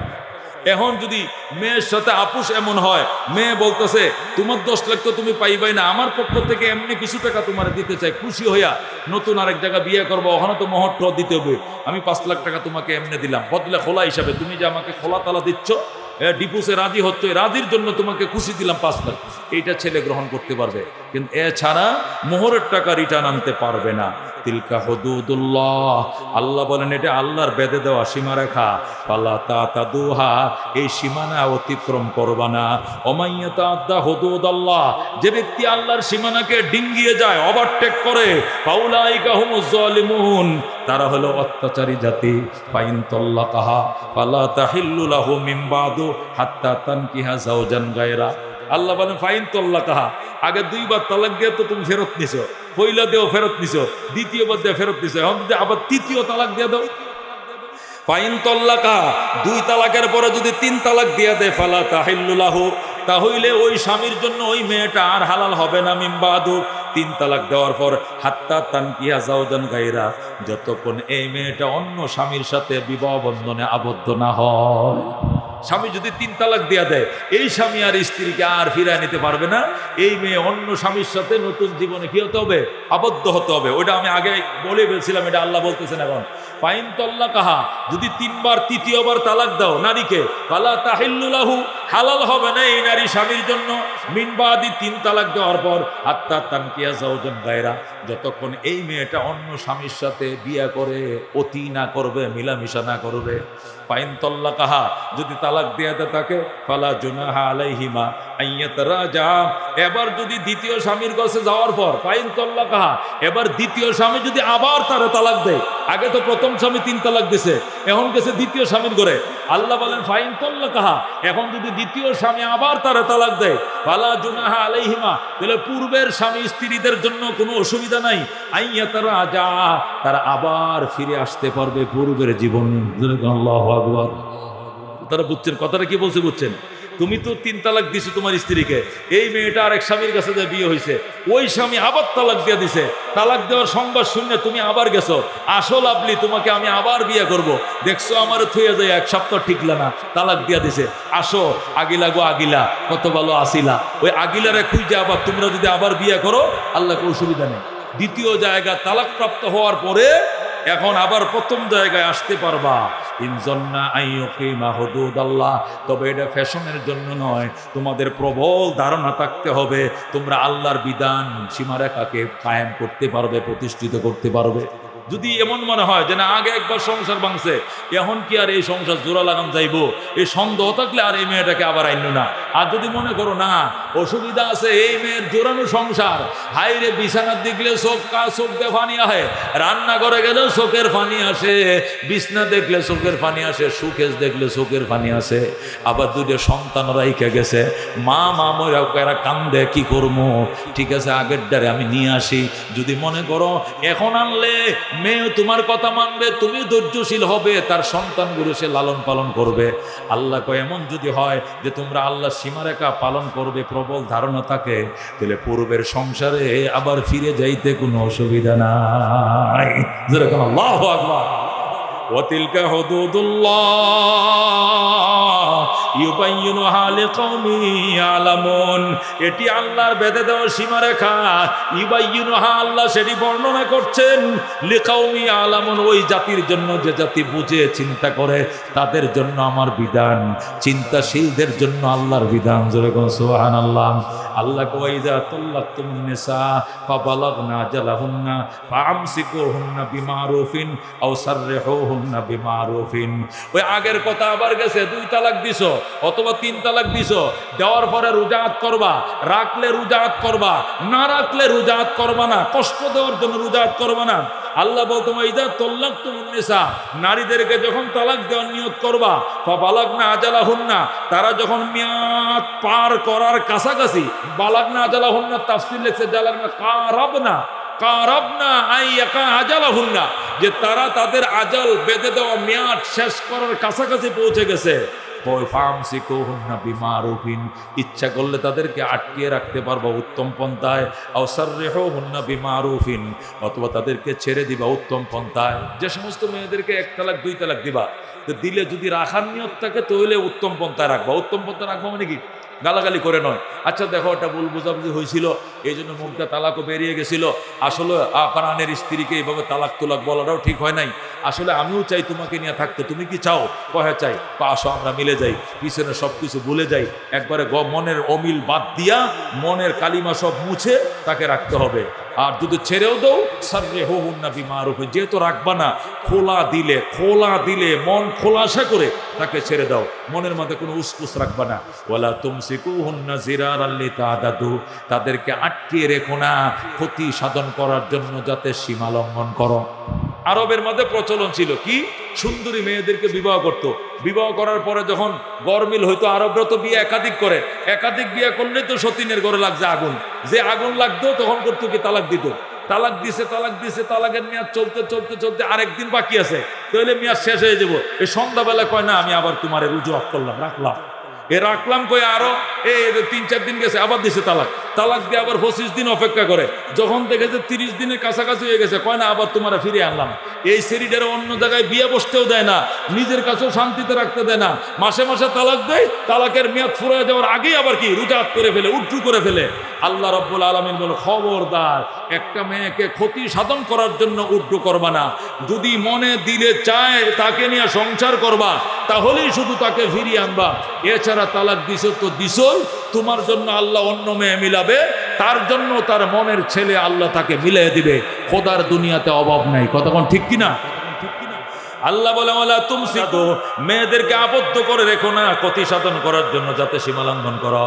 ওয়া মান ইয়াফআল যালিকা ফাকাদ যালামা নাফসা, যারা এই কাজগুলো করবে নিজের উপর অত্যাচার করবে, জুলুম করবে। ওয়ালা তাত্তাখিযু আয়াতিল্লাহি হুজুয়া, আল্লাহকে আমার আয়াতকে ঠাট্টার বস্তু বানায় না, বিদ্রুপের বস্তু বানায় না। ওয়াজকুরু নি'মাতাল্লাহি আলাইকুম, আল্লাহর নিয়ামত তোমাদের প্রতি স্মরণ করো। ওয়া মা আনজালা আলাইকুম মিনাল কিতাবি ওয়াল হিকমাতি ইয়াইযুকুম বি, নাযিল করেছেন আল্লাহ তোমাদের উপরে কিতাব এবং হিকমত, উপদেশ দিচ্ছেন সেই কিতাব দ্বারা। ওয়াত্তাকুল্লাহ, আল্লাহকে ভয় করো। ওয়ালামু আন্নাল্লাহ বিকুল্লি শাইইন আলিম, মনে রাখো নিশ্চয় আল্লাহ তাআলা সকল জিনিসের উপর অবগত। সেই আল্লাহু আকবার। দোস্ত, এই জন্য আপনাদের জন্য সর্বশেষ যে কথা আমি বলতে চাই, অনেক ভূমিকা বলছিলাম আয়াতকে বোঝানোর জন্য, কারণ কুরআন অত্যন্ত সার সংক্ষেপ, এটাকে বিস্তারিত না বুঝলে কোনোদিন বুঝাইলে বুঝবেন না। কথা কোন ঠিক কিনা? এই জন্য অনেক ভূমিকা সহকারে এই 2টা আয়াত আপনাদেরকে বুঝাইছি। সার মর্ম হলো এই, তালাক অত্যন্ত নিকৃষ্টতম হালাল জিনিস, এটাতে প্রথমে যাওয়া যাবে না, এর আগে উপদেশ দিতে হবে, অথবা বিছানা আলাদা করতে হবে, অথবা হালকা পাতলা শাসন করতে হবে। এরপরেও যদি না হয়, বিচারক আত্মীয় স্বজনের মধ্যে মেয়ের পক্ষের একজন, ছেলের পক্ষের একজন বিচারক নিয়োগ করতে হবে। আল্লাহর বিধান, 2 জনে মিলে যদি মিলাইতে চায়, আল্লাহ তারা মিলাইতে চাইলে আমিও মিলাই দেব। আল্লাহু আকবার। আল্লাহর হাবিব বলেন, খবরদার, তালাকের ক্ষেত্রটা প্রথমে তৈরি করিও না। আল্লাহ তাদেরকে বাঁকা হাড়ের উপরের অংশ দিয়ে বানাইছে, যেটা চরম বাঁকা, এটাকে সোজা করতে গেলে ভেঙে যাবে। আর যদি থাকতে দাও তাহলে বাঁকাই থাকবে। সুতরাং মেয়েরা একটু বাঁকাই থাকবে, তাদের মান, তাদের অভিমান তোমাকে বুঝতে হবে, বুঝেই সংসার করতে হবে। হযরতে হাওয়া আদমের সাথে রাগ করেছেন, হযরতে আয়েশা ও নবীজির সাথে রাগ করেছেন। কথা কোন ঠিক কিনা? আল্লাহ নবী বলেন, আয়েশা, আজকে যে ছাগলের গোশতটা খুব টেস্ট হয়েছে, খান। টেস্ট হয়েছে, একবারই দিছি, আপনারা খান। কয় না, এইটার জন্য না। কয় আর কোনটার জন্য?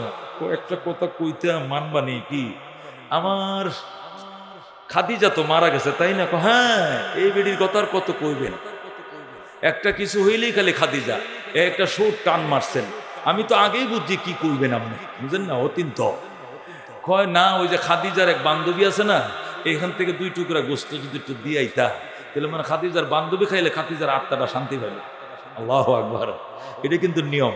আল্লাহ নবী বলছেন, তোমার আব্বা যদি মারা যায়, তো তোমার আব্বা যে বন্ধু বান্ধব নিয়ে চলতো, ঈদের সময় তোমার বাবার লুঙ্গি দিতে না, এই লুঙ্গিটা তোমার বাবার বন্ধুরে দিবা। তোমার মা যে বান্ধবী নিয়ে চলতো, তোমার মা তো নাই, একটা শাড়ি ঈদের সময় তোমার মায়ের বান্ধবীরে দিবা। মায়ের বান্ধবী শাড়িটা পরলে তোমার মা জান্নাতে শান্তি পাইব, তোমার বাবার লুঙ্গিটা তোমার বাবার বন্ধু পরলে তোমার বাবার আত্মাগুলো শান্তি পাবে।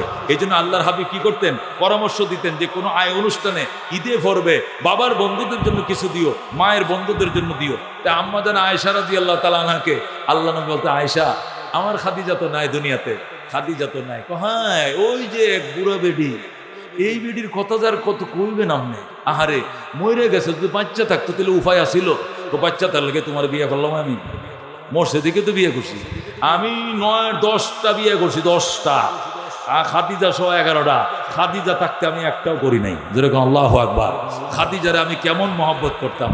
আরে বাপরে বাপ, মানুষ স্ত্রীকে অত ভালোবাসে জীবনেও শুনি নাই। হ্যাঁ আয়েশা মনে কিছু নিও না, ইন্নালি মিনহা আওলাদুন, আল্লাহ খাদিজার পেটে আমার এতটি সন্তান দিয়েছে। আমার রুকিয়া খাদিজার ঘরের, উম্মে কুলসুম খাদিজার ঘরের, জৈনব খাদিজার ঘরের, ফাতেমা খাদিজার ঘরের, তাহের খাদিজার ঘরের, তৈয়ুব খাদিজার ঘরের। আল্লাহ 2টা ছেলে দিছে, 4টা মেয়ে দিছে খাদিজার ঘরের। অথচ খাদিজা আমার চেয়ে 15 বছরের বড় ছিল। খাদিজাকে যখন বিয়ে করি আমার বয়স 15, খাদিজার বয়স 40। যেরকম আল্লাহু আকবার, ইন্নালি মিনহা আওলাদুন, আমার খাদিজার ঘরে আল্লাহ আমার অনেকটি সন্তান দিছে। সন্তানের কারণে খাদিজাকে আমি ভুলতে পারি না। সুবহানাল্লাহ। এই জন্য খাদিজার বান্ধবীর একটু গুস্ত দিয়েই বা দেওয়ান তো লাগবে, পয়গম্বরের কথা না মানলে তো না। একটা বাড়ির মধ্যে অল্প একটু গুস্ত লইছে, লইয়া এখন আয়েশা রওনা করছে, কই যায়? খাদিজার বাড়িতে যায়। 1 কায়েক যায় সামনে, 2 কায়েক ফিসায়, 1 কায়েক যায় সামনে আর 1 ফিসায়।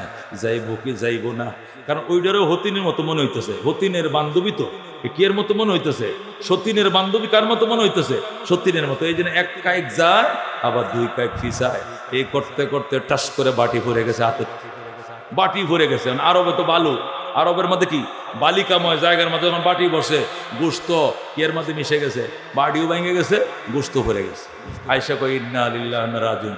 রসুল কই কি মাল খবর, মুসিবত কি? কয় গোস্তটা ভরে গেছে, বাড়িটা ভেঙে গেছে। ও সেদিকে তো গোস্ত পড়বই, এদিকে গেলে তো একটু পড়বেই, কারণ রুচি নাই তো, এদিকে যাওয়ার আগ্রহ তো কম। এটার কয় সতীন। যেরকম আল্লাহু আকবার, আল্লাহু আকবার বলেন। আল্লাহর হাবিব বলতেন, ফাদলু খাদিজাতা আলা সাইরিন নিসা, খাদিজার মর্যাদা নারীদের উপরে এমন, শরীর খাবারের মূল মর্যাদা অন্যান্য খাবারের উপর যেমন, আয়েশার মর্যাদা নারীদের উপরে এমন, শরীর খাবারের মর্যাদা, গোশত রুটির মর্যাদা অন্য খাবারের উপর যেমন। যেরকম সুবহানাল্লাহ। আল্লাহর হাবিব সাল্লাল্লাহু আলাইহি সাল্লাম বলেন, আমি যেদিন নবী হব এই দিনে খাদিজা, আমি যেদিন নবী হব ওই দিনে খাদিজা জান্নাতের সুসংবাদ পাইছে। যেরকম সুবহানাল্লাহ। খাদিজা রাদিয়াল্লাহু তাআলা আনহা বলেন, আমার স্বামীকে আমি কত মহব্বত করতাম। স্বামীর জন্য মক্কা থেকে 2 মাইল যেতাম সোজা পূর্ব দিকে হাইটা, 2 মাইল যেয়ে পরে সেখান থেকে 1.5 মাইল উপরে উঠতাম। 2 মাইল যেতাম সোজা, 1.5 মাইল উঠতাম উপরে, 3.5 মাইল। কয় মাইল? খাবার নিয়ে ডেলি 3.5 মাইল যাইতাম, আবার 3.5 মাইল আসতাম 3 বার। এইভাবে আমি 39 দিন খাবার নিয়ে গেছি। 40তম দিনে যখন খাবার নিয়ে গেলাম, পাহাড়ের গোড়ায় যাইয়া আমি যখন কোমরে কাপড় বাঁধতাছি ওড়না দিয়া উপরে উঠার জন্য, আল্লাহু আকবার, 1.5 মাইল উষা। কয় মাইল উষা? আমি এবছর এখানে উঠছিলাম, ওই পাহাড়ে আমি এবছর উঠছিলাম। তা আমার ওয়াইফ আগের ওয়াইফ তো মারা গেছে জানেন, পরে আবার আমি নতুন বিয়ে করছি হাফেজা। এই ঘরে আমার 2টা ছেলে, আগের ঘরে 2টা ছেলে। তো উনি তো বয়স তো কম, 32-33 বয়স হবে। আমার এনে এবার হজে গেছে, চলেন হুজুর হজ করে আসি গেলাম। তো হেনে যায় বায়না দর্শক, আমি উপরে উঠবো। আমি কইলাম আমার তো বয়স 51, তোমার তো 32। আমি যৌবন খালে যখন আইছিলাম 35 বছর বয়সে, তখন তো জাবালে নূরে উঠছিলাম, এখন তো বয়সটা নাই। আর সারা বছর ওয়াজ করি, শরীর তো শান্তি নাই। এটা করলে মানতাম না, উঠতেই। পরে জোরেই পরে 2 লিটার পানি দিছি, হেরে 2 লিটার লইছি আমি, লইয়া উড়া শুরু করলাম পাহাড়ে। আল্লাহু আকবার। 2 ঘন্টা মিলছে উঠছি। যেরকম আল্লাহু আকবার। 1 ঘন্টা আবার নামছি। আসার টাইমে আমার 1 লিটার পানি ওখানে কিনছি, ওখানে পানি পাওয়া যায় না, পাহাড়ের উপরে কিনে আবার 1 লিটার লইয়ে নামছি। 3 লিটার পানি লাগছে। 3 দিন পর্যন্ত পায়ের সাথে শরীরের জয়েন আছে কিনা আমি জানি নাই। লুলা নাফা এক্সট্রা 2টা করে খাইছি, মক্কা 2টা করে খাইছি। মানে এইরকম ব্যথা। মহতারাম হাজিরিন, 32 বছর বয়স আমার স্ত্রী, আমার 51 বছর বয়স। অথচ খাদিজা যখন উঠতেন আর নামতেন ডেলি 3 বার, ওনার বয়স 65 বছর। যেরকম আল্লাহু আকবার। তখন নবীর বয়স 40, খাদিজার বয়স 65। তিনি ডেলি 3 বার উঠছেন। সর্বশেষ আমি যতদিন উঠতে গেলাম, আমি পাহাড়ের গোড়ায় টিফিন ক্যারি বাড়িগুলি রাখলাম, সসপেন যেগুলো খাবার নিয়ে আমি রাইখা অন্যটা বাঁধতেছে, উপরে উঠতে হইব। হঠাৎ করে দেখি পাগড়ি বাঁধা এক লোক, জুব্বা পরা, আমার সালাম দিয়ে বলতে, বাশশিরি বিল জান্নাহ, খাদিজা তুমি জান্নাতের সুসংবাদ গ্রহণ করো এবং তোমার রবের সালাম গ্রহণ করো। যেরকম আল্লাহু আকবার। খাদিজা বলেন, আমি রবের সালাম নিতাম, রবের সুসংবাদ নিতাম, জান্নাতের সুসংবাদ। জান্নাত কি জিনিস, রব কি জিনিস আমি কিছুই চিনি না।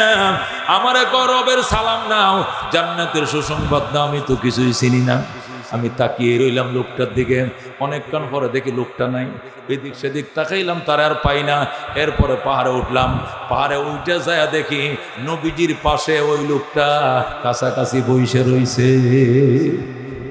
যে লোকটা পাহাড়ের গোড়ায় আমার সালাম দিল, রবের পক্ষ থেকে জান্নাতের সুসংবাদ দিল, আমি পাহাড়ের উপরে উঠে দেখি ওই লোক নবীর সাথে এইভাবে জানুর সাথে জানু মিলায় বসে রয়েছে।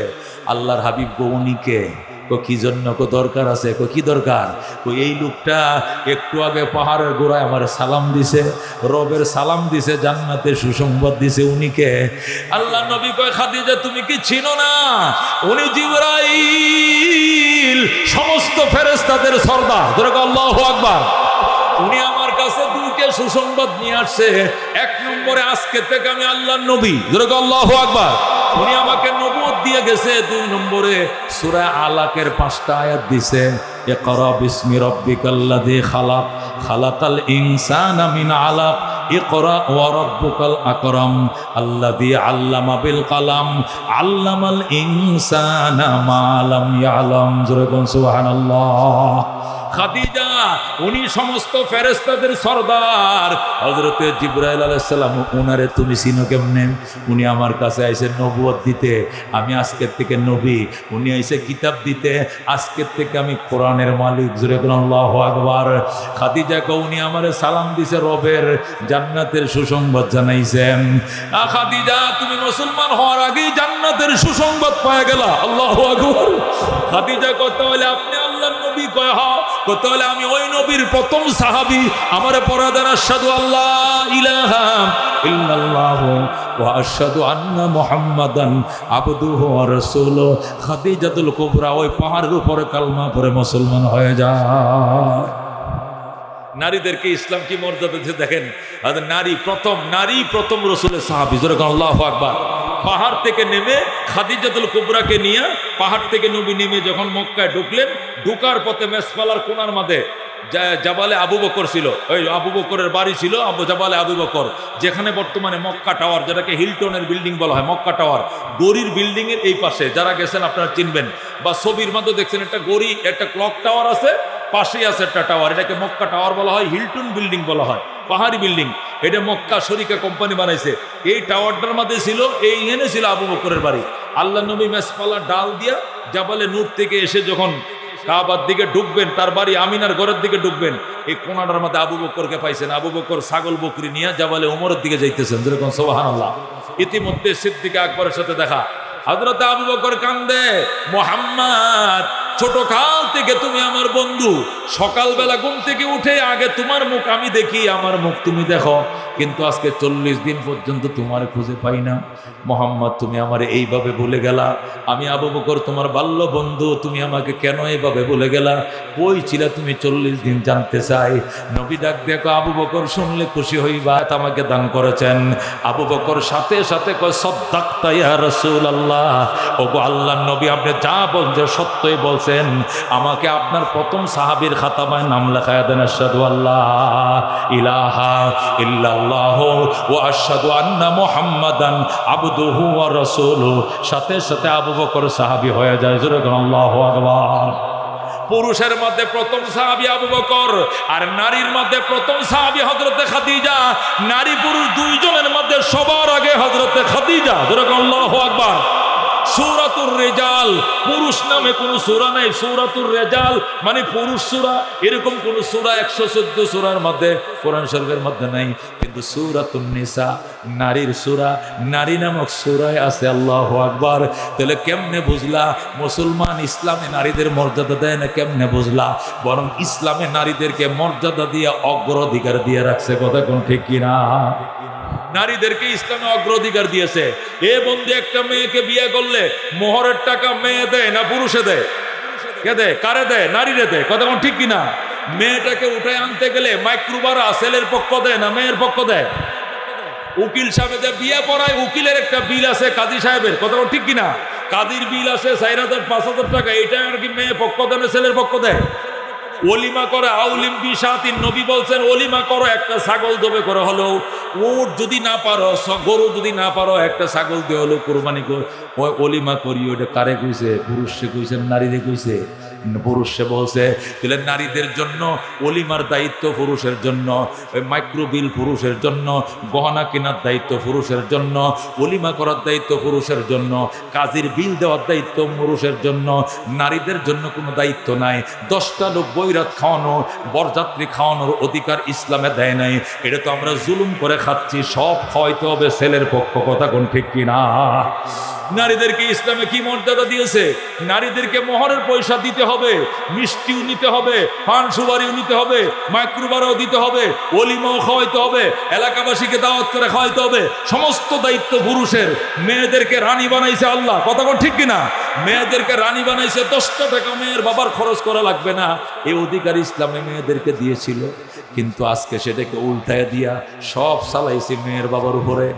আব্বা যান কারে তো কারে আনবো, লোক তো হয়ে গেছে 300। জামাই আপনারা কয়জন আইবেন? আমি গরিব মানুষ, বেশি লোক আইসেন না, 10-15 জন আইসেন। কয় আব্বা এটা কালকে কমনে হিসাব করে। কালকে ফোন দিয়ে কইতেছ আব্বা আমাদের সংসার তো বড়, মনে করেন গোষ্ঠী অনেক বড়, একবারে পুরা এদিকে আঙ্গার গাড়া সহ এদিকে আশপাশে একবার এন দেয়া 2.5 ফারা পর্যন্ত লাগছে, এদিক দিয়ে করে মল্লিক বাড়ি, এটি সব আমার গোষ্ঠী গিয়া। তখন কারে তো কারে আনি না লেখ ভালো কয় না, না আসছেন না কিছু আইসেন কত হইলে 300 কি 350 হবে। মনে করেন 3টে মিনি বাস, 4টে মাকরু, আর 8টা-10টা সিএনজি আর মোটর সাইকেল আসবে 30।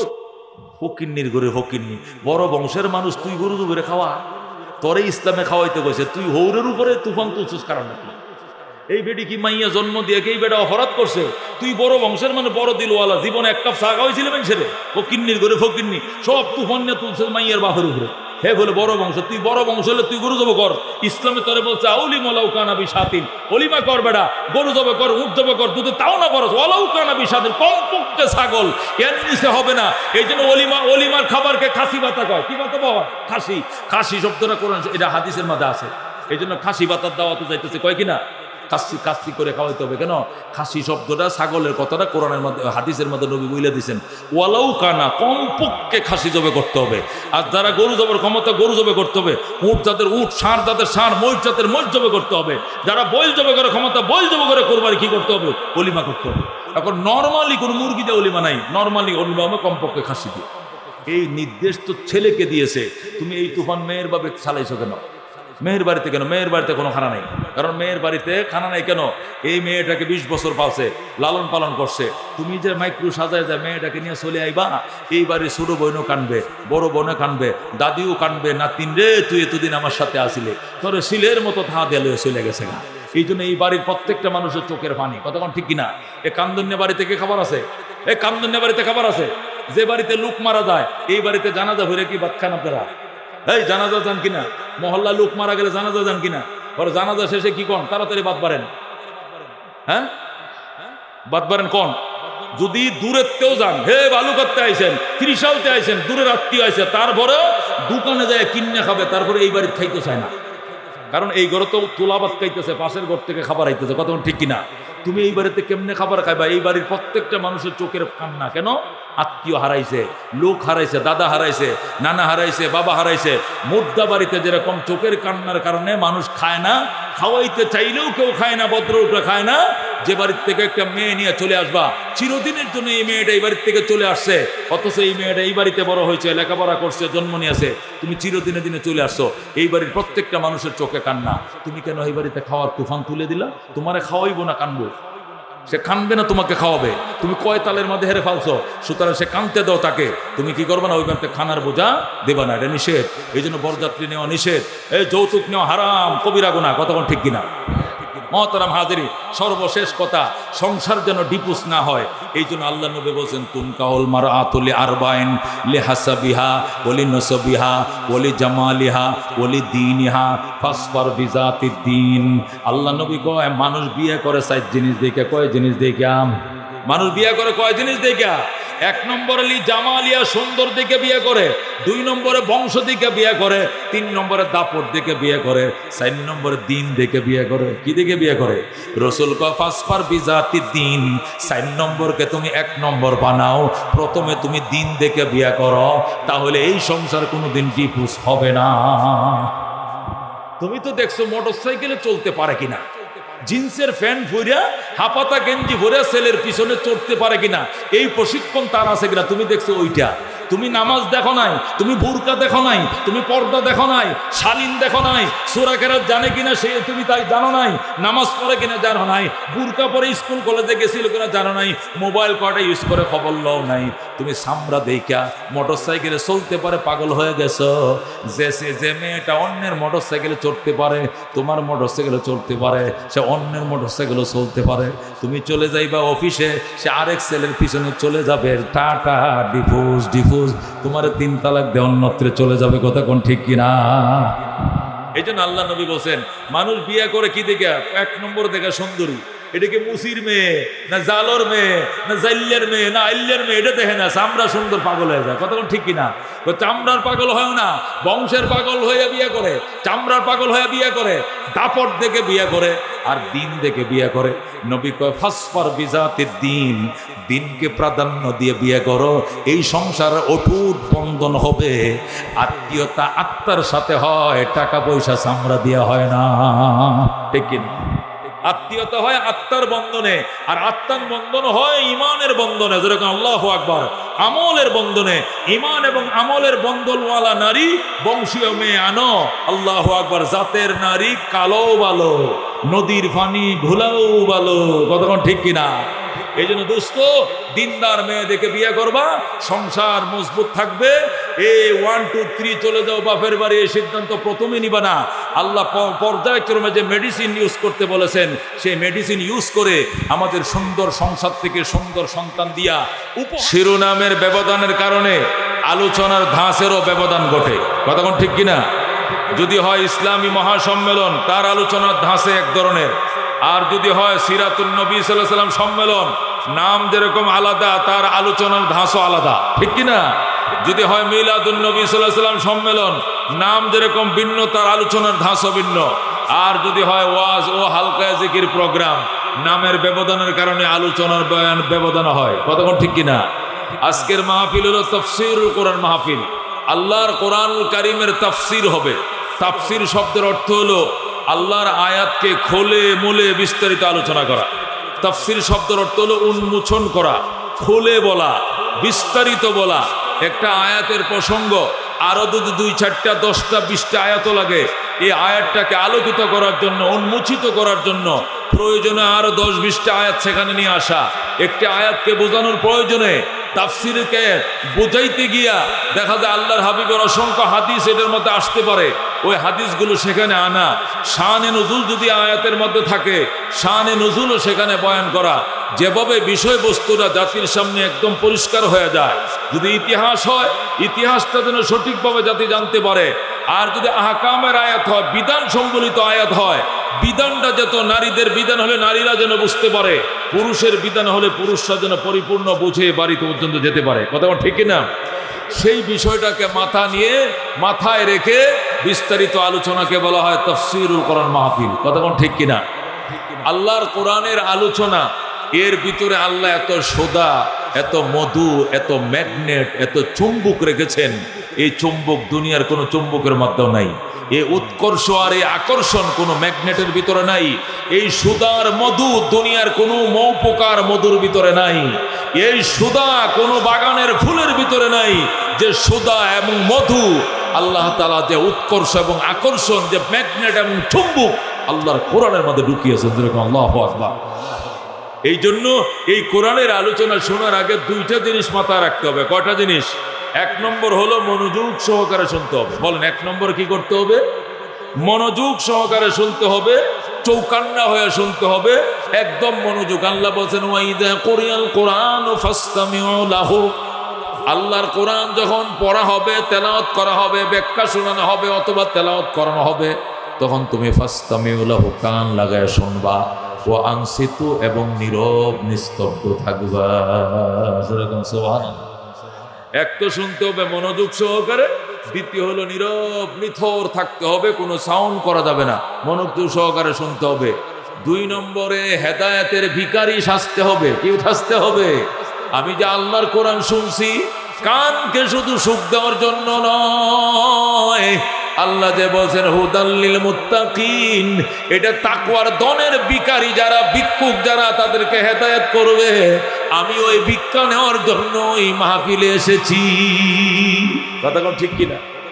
তাহলে এক নম্বরে মুত্তাকিনদের জন্য কোরআন হেদায়েত করে। মুত্তাকিন বলতে কাকে বোঝানো হয়েছে? যারা তাকওয়ার দন অলরেডি পেয়ে গেছে, তাদেরকে আল্লাহ বোঝায় নাই। বরং জালালাইন ওয়ালা বলে আল হুদাল্লিল মুত্তাকিন মানে আস-সাইরিনা ইলা তাকওয়া, যারা তাকওয়ার পথের প্রতীক। মুত্তাকিন হতে চায়, তাকওয়ার দন পাওয়ার জন্য যারা আগ্রহী, কোরআন শুধু তাদেরকে হেদায়েত করবে। আর যারা আগ্রহী নয়, ভিখারি নয়, মহতাজ নয়, তাদেরকে হেদায়েত করিবে না। কথা বুঝতে পারছেন? হযরতে আবু বকর, হযরতে উমর, হযরতে উসমান, হযরত আলী, উনারা অন্যান্য ধর্ম ওনাদের সামনে ছিল, ওই ধর্মগুলো সাময়িকভাবে ওনারা পালন করছেন বা বাপদাদারা করতে ওনারা দেখছেন, কিন্তু ওনাদের দিলের মধ্যে একটা কথাই ছিল, যুক্তিসঙ্গত ঐশী কোনো বাণী, ঐশী কোনো মহাগ্রন্থ, ঐশী কোনো ধর্ম যদি আমাদের সামনে আসে, এক সেকেন্ড দেরি করবো না, এই ফালতু ধর্ম, মন গড়া ধর্ম ছেড়ে দিয়া আমরা ওই ধর্মের দীক্ষিত হয়ে যাবো। সুবহানাল্লাহ। এই জন্য সঠিক ধর্মের সন্ধানে তারা ভিখারি ছিলেন। এই জন্য সঠিক সন্ধান, ধর্মের সন্ধান পাওয়া মাত্রই হাত বাড়িয়ে তারা কালমা পড়ে মুসলমান হয়ে গেছেন। সুবহানাল্লাহ। কিন্তু আবু জেহেল, উতবা, সাইবা ভিক্ষুক ছিল না, হেদায়েতের জন্য লালায়িত ছিল না, তাদের ভিতরে কোনো লালন ছিল না। তারা হেদায়েতের ভিক্ষুক ছিল না, লালায়িত ছিল না, আকাঙ্ক্ষা ছিল না, তামান্না ছিল না। তারা বলতো মুহাম্মদ আমাদের বাতিজা, আমরা মুহাম্মাদের চাচা। চাচা হয়ে কেন বাতিজার কাছে যাব? চাচার আবার বাতিজার কাছে কি শিকার আছে? এই জন্য চাচার ভ্যাস ধরে সে বাতিজার কাছে যায় নাই। আল্লাহ পরিষ্কার বলে দিয়েছেন সাওয়াউন আলাইহিম আনজারতাহুম আম লাম তুনজিরহুম ফাহুম লা ইউমিনুন। আমার বন্ধু, এদের ভিতরে হেদায়েতের ভিক্ষু, এরা ভিক্ষুক নয়, হেদায়েতের পথের পথিক নয়, হেদায়েতের জন্য এরা লালায়িত নয়। এদেরকে ভয় প্রদর্শন করুন আর নাই করুন, আল্লাহর কোরআন ভিজায় খাওয়াইলেও তারা হেদায়েত পাবে না। কতক্ষণ ঠিক কিনা? এই জন্য আল্লাহর হাবিবের বংশধর হওয়া সত্ত্বেও তাদের কপালে ঈমান নসিব হয় নাই, কারণ হেদায়েতের জন্য তারা ভিক্ষুক ছিল না। যারা ভিক্ষুক ছিল, শোনা মাত্রই এমনভাবে চুম্বকে টান মারছে, লৌহ মানব পর্যন্ত সিলিন্ডার করে কালমা পড়ে মুসলমান হতে বাধ্য হয়ে গেছে। কতক্ষণ ঠিক কিনা? হযরত উমর উন্মুক্ত তরবারি নিয়ে বের হয়েছে। আপনার ঘটনা জানেন, আমি একটু ইশারা দিয়া যাই, শুধু আমি আমার জায়গায় চলে যাব। বিষয়টা পরিষ্কার করার জন্য আমি একটু ভূমিকা টানতেছি। ওমর ফারুক আল্লাহর হাবিবের মাথা কাটতে যাবে, এটাই যথেষ্ট ছিল। তরবারি নিয়েছে, এটাই যথেষ্ট ছিল। আবার মদ পান করেছে, এটাই যথেষ্ট ছিল। চোখকে লাল বানিয়েছে, আবার ঘোরায়, তরবারি ঘোরায়। মুহাম্মাদের মাথার সন্ধান কেউ দিতে পারবা, পুরস্কৃত করা হবে। আজকে এই তরবারি দিয়ে মুহাম্মাদের কল্যাণ না কেটে আমি ঘড়িতে ফিরবো না, বাড়িতে ফিরবো না। নাউজুবিল্লাহ। ওমরের বাল্য বন্ধু ছিল নবীর এক সাহাবী, উনি এর আগেই মুসলমান হয়ে গেছেন। ওমরের আগে আরো 39 জন মুসলমান হয়েছে। কয়জন? পুরুষ হয়েছে 39 জন, নারী হয়েছে 12 জন। 12 জন নারী মুসলমান হয়েছে, 39 জন পুরুষ মুসলমান হয়েছে ওমরের আগেই। ওমর তরবারি নিয়ে হাঁকায়, ওই সাহাবীর সাথে দেখা, দোস্ত কই যাও? মুহাম্মাদের কল্লা কাটতে যায়। কারণ কি? মুহাম্মদ এমন মায়ার কালাম তেলাওয়াত করে রে, এটা শোনা মাত্র কলিজাটা টেনে নিয়ে যায়।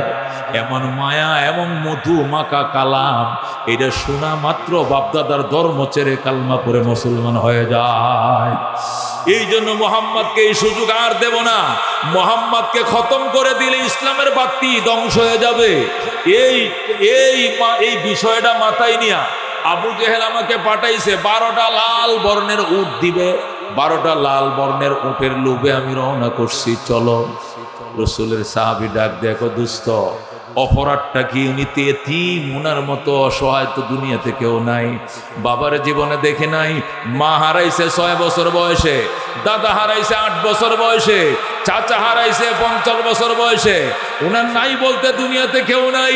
এমন অসহায় মানুষটাকে মারবা, অপরাধটা তো আমাকে বলবা। অপরাধ একটাই, মায়ার কালাম কেন পড়ে? এই কালাম তাকে পড়তে দেওয়া হবে না।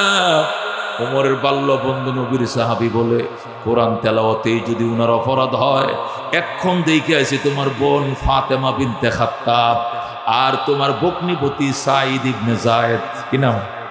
সাঈদ ইবনে যায়েদ। তোমার আপন বোন ফাতেমা বিনতে খাত্তাব, তোমার বকনিপতি সাঈদ ইবনে যায়েদ, এরা স্বামী স্ত্রী দুইজন দরজা বন্ধ করে চিৎকার মেরে সূরা তাহা তেলাওয়াত করতেছে।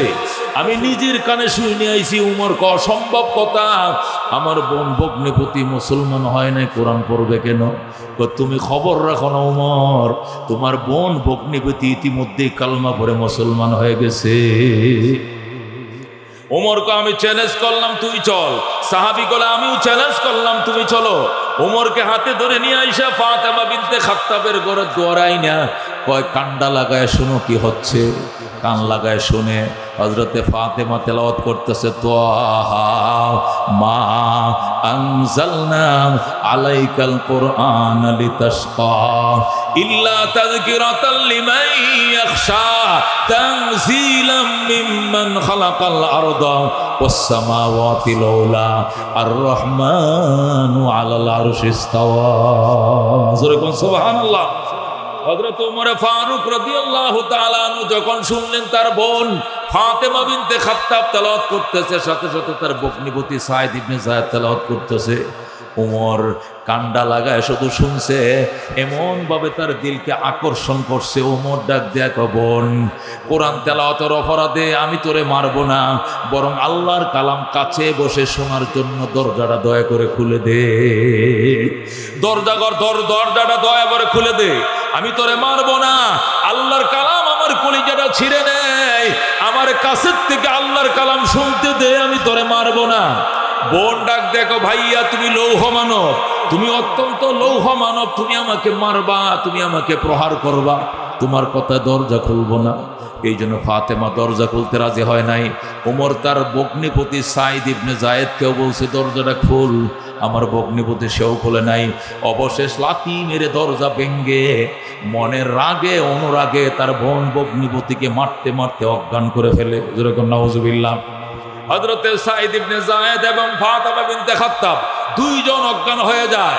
কিছুক্ষণ পর উমর তার জ্ঞান ফিরে আসে। এরপরে মাথা ঠান্ডা হওয়ার পর নিজের বোনের মাথায় নিজে পানি ডালে। পানি ডালতে ডালতে যখন ফাতেমা চোখ খুলে তাকাইছে, দেখে নিজের পাষাণ ভাই নিজের হাতে নিজের বোনকে রক্তাক্ত করে আবার পানি ডালে। ফাতেমা কান্দে, ভাইয়া তোমার মতো নিষ্ঠুর এই পৃথিবীতে নাই। আমার আম্মা আমাকে যে পেটে ধারণ করেছিল, তোমারে তো একই পেটে ধারণ করেছে, তুমি আমার এইভাবে মারলা, তোমার কি একটু মায়া দয়া লাগে নাই? ওমর ডাক দেখো, বোন রে, আল্লাহর কোরআন পড়ছস, এই অপরাধে মারি নাই, বরং আল্লাহর কোরআন কাছে বসে শুনতে সুযোগ দিলে না কেন, দরজাটা খুললে না কেন, আমি এই অপরাধে মেরেছি। যেরকম আল্লাহু আকবার। ফাতেমা কই, এটাই যদি হয় অপরাধ, তাহলে আসো তুমি আমার কিনারে আসো, আল্লাহর কোরআন তোমাকে পড়ে শোনাবো। আল্লাহু আকবার। ওমর বসছে, ফাতেমা ওমরের কানের সাথে নিজের মুখটা লাগায়া আবার সূরা তাহা তেলাওয়াত শুরু করে দিয়েছে। আউযু বিল্লাহি মিনাশ শাইতানির রাজীম, বিসমিল্লাহির রহমানির রহিম, তাহা মা أنزلنا عليك القرآن لتشقى إلا تذكرة لمن يخشى تنزيلا ممن خلق الأرض والسماوات العلى الرحمن على العرش استوى বলেন আল্লাহু আকবার। হযরত ওমরের সামনে যখন বোন এইভাবে পড়া শুরু করলো, ওমর ডাক দেয়া, বোন আমারে মায়ের কালাম শিখে আমি নিজেও শিখবো। বোন ডাক দেখো, ভাইয়া তোমাকে দুটি কাজ করতে হবে। এক নম্বরে তোমাকে গোসল করতে হবে, দুই নম্বরে তোমাকে কালমা পরে মুসলমান হওয়া লাগবে, এরপরে তোমাকে পবিত্র কালাম শিখাবো। আল্লাহু আকবার। ওমর জলদি কর পানি দে। বোন বালতি দিয়ে কুয়ার থেকে পানি উঠাইছে, সাথে সাথে ওমর গোসল কমপ্লিট করে পরে, গোসল কমপ্লিট করার পরে কয় কালমা পড়া। ফাতেমা ডাক দেখো, ভাইয়া আল্লাহর হাবিব আজকে 3 দিন পর্যন্ত খানা নাই, ঘুম নাই, গোসল নাই, নবী কাঁদতেছে। কি জন্য? দুইটা মানুষের হেদায়েতের জন্য। আল্লাহর পিয়ারা হাবিব কাঁদতেছেন। এক নম্বরে আল্লাহ ওমর ইবনুল খাত্তাব অথবা আবু জেহেল ইবনে হিশাম, এই দুইজনের যে কোনো একজনকে কালমা পড়াও, আমি অসহায় নবীর হাতকে শক্তিশালী বানাও। আল্লাহর হাবিব তোমার জন্য অথবা আবু জেহেল ইবনে হিশামের জন্য আজকে 3 দিন পর্যন্ত কান্দে। ভাইয়া আল্লাহ রাব্বুল আলামিন তোমার জন্য এই নবীর দোয়া কবুল করে ফেলেছে। তোমার কপালে নবীর দোয়া মঞ্জুর হয়ে গেছে। এই জন্য আমি কালমা পড়াবো না, তোমাকে আমার নবী কালমা পড়াবে। চলো নবীর দরবারে চলো। এই বলে হযরত ওমর তার বোন ফাতেমাকে নিয়ে নবীর দরবারে রওনা হয়েছে। এই দিক দিয়ে 39 জন সাহাবী এর আগেই মুসলমান হয়ে গেছে। সাহাবায়ে কেরামের কাছে সংবাদ এসে গেছে, ওমর নবীর মাথা কাটার জন্য বের হয়ে গেছে। এই জন্য 39 জন সাহাবী মানব ডাল হয়ে নবীকে ঘেরাও করে নিয়ে বসে রয়েছে। আল্লাহু আকবার। 38 জন সাহাবী নবীর চারপাশে বসা। 39তম সাহাবী হযরতে আমিরে হামজা রাদিয়াল্লাহু তাআলা আনহু, উনি গেইটের মধ্যে সশস্ত্র পাহারা। হযরতে হামজা বসছেন গেইটের পাহারায়, আর ঘরের ভিতরে 38 জন সাহাবী পাহারায় বসছে। কোনায় বসে 12 জন মহিলা কান্নাকাটি করতেছে, আল্লাহ তোমার রসুলকে হেফাজত করো। লৌহ মানব ওমর তরবারি ঘুরাইতেছে নবীর মাথা কাটার জন্য। ইতিমধ্যে ফাতেমা ওমরকে নিয়ে হাজির। আমিরে হামজা ডাক দেখো, ওমর একটা কদম সামনে বাড়বি না, তুই বুঝি নবীর কল্লা কাটতে যাস? তোর মতো লৌহ মানব আর কেউ নাই, এমন বলা ভুল হবে। হে ওমর তুমি কত বড় শক্তিশালী, তার চেয়ে 10 গুণ শক্তি আমার। আল্লাহু আকবার। আমিরে হামজা নবীজির কলিজার টুকরা চাচা অলরেডি মুসলমান হয়ে গেছে। হামজাকে না মেরে তুই নবীর কাছে যাইতে পারবি না, একটা কদম পারবি না, তরবারিটা রাখ। ওমর ডাক দেখো, হামজা আমাকে ভুল বুঝো না, আমি নবীর কল্লা কাটতে আসি নাই, আমি নবীর কদমে পড়ে কালমা পড়ার জন্য হাজির হয়েছি। ডাক দেখো, সত্যি যদি হয়তো তরবারি রাইখা দে। হযরত ওমর তরবারিটা রাইখা দিছে। রাইখা কয় মুসলমান হওয়ার পরে তরবারির দরকার আছে, কয়টা পরে দিব, আগে রাইখা যা। হযরত ওমর যখন তরবারি রাখছে, আল্লাহর নবী ডাক দিয়ে কয়, হামজা কিসের দস্তাদস্তি চলছে? ওমর ঢুকতে চায়, সে তো 12টা উটের পুরস্কার নিয়ে আপনার মাথার বিনিময়ে দাঁড়িয়ে গিয়েছে। নবী ডাক দিয়ে কয়, না না, ওমরের দিলের পরিস্থিতি এখন আর এমনটা নাই।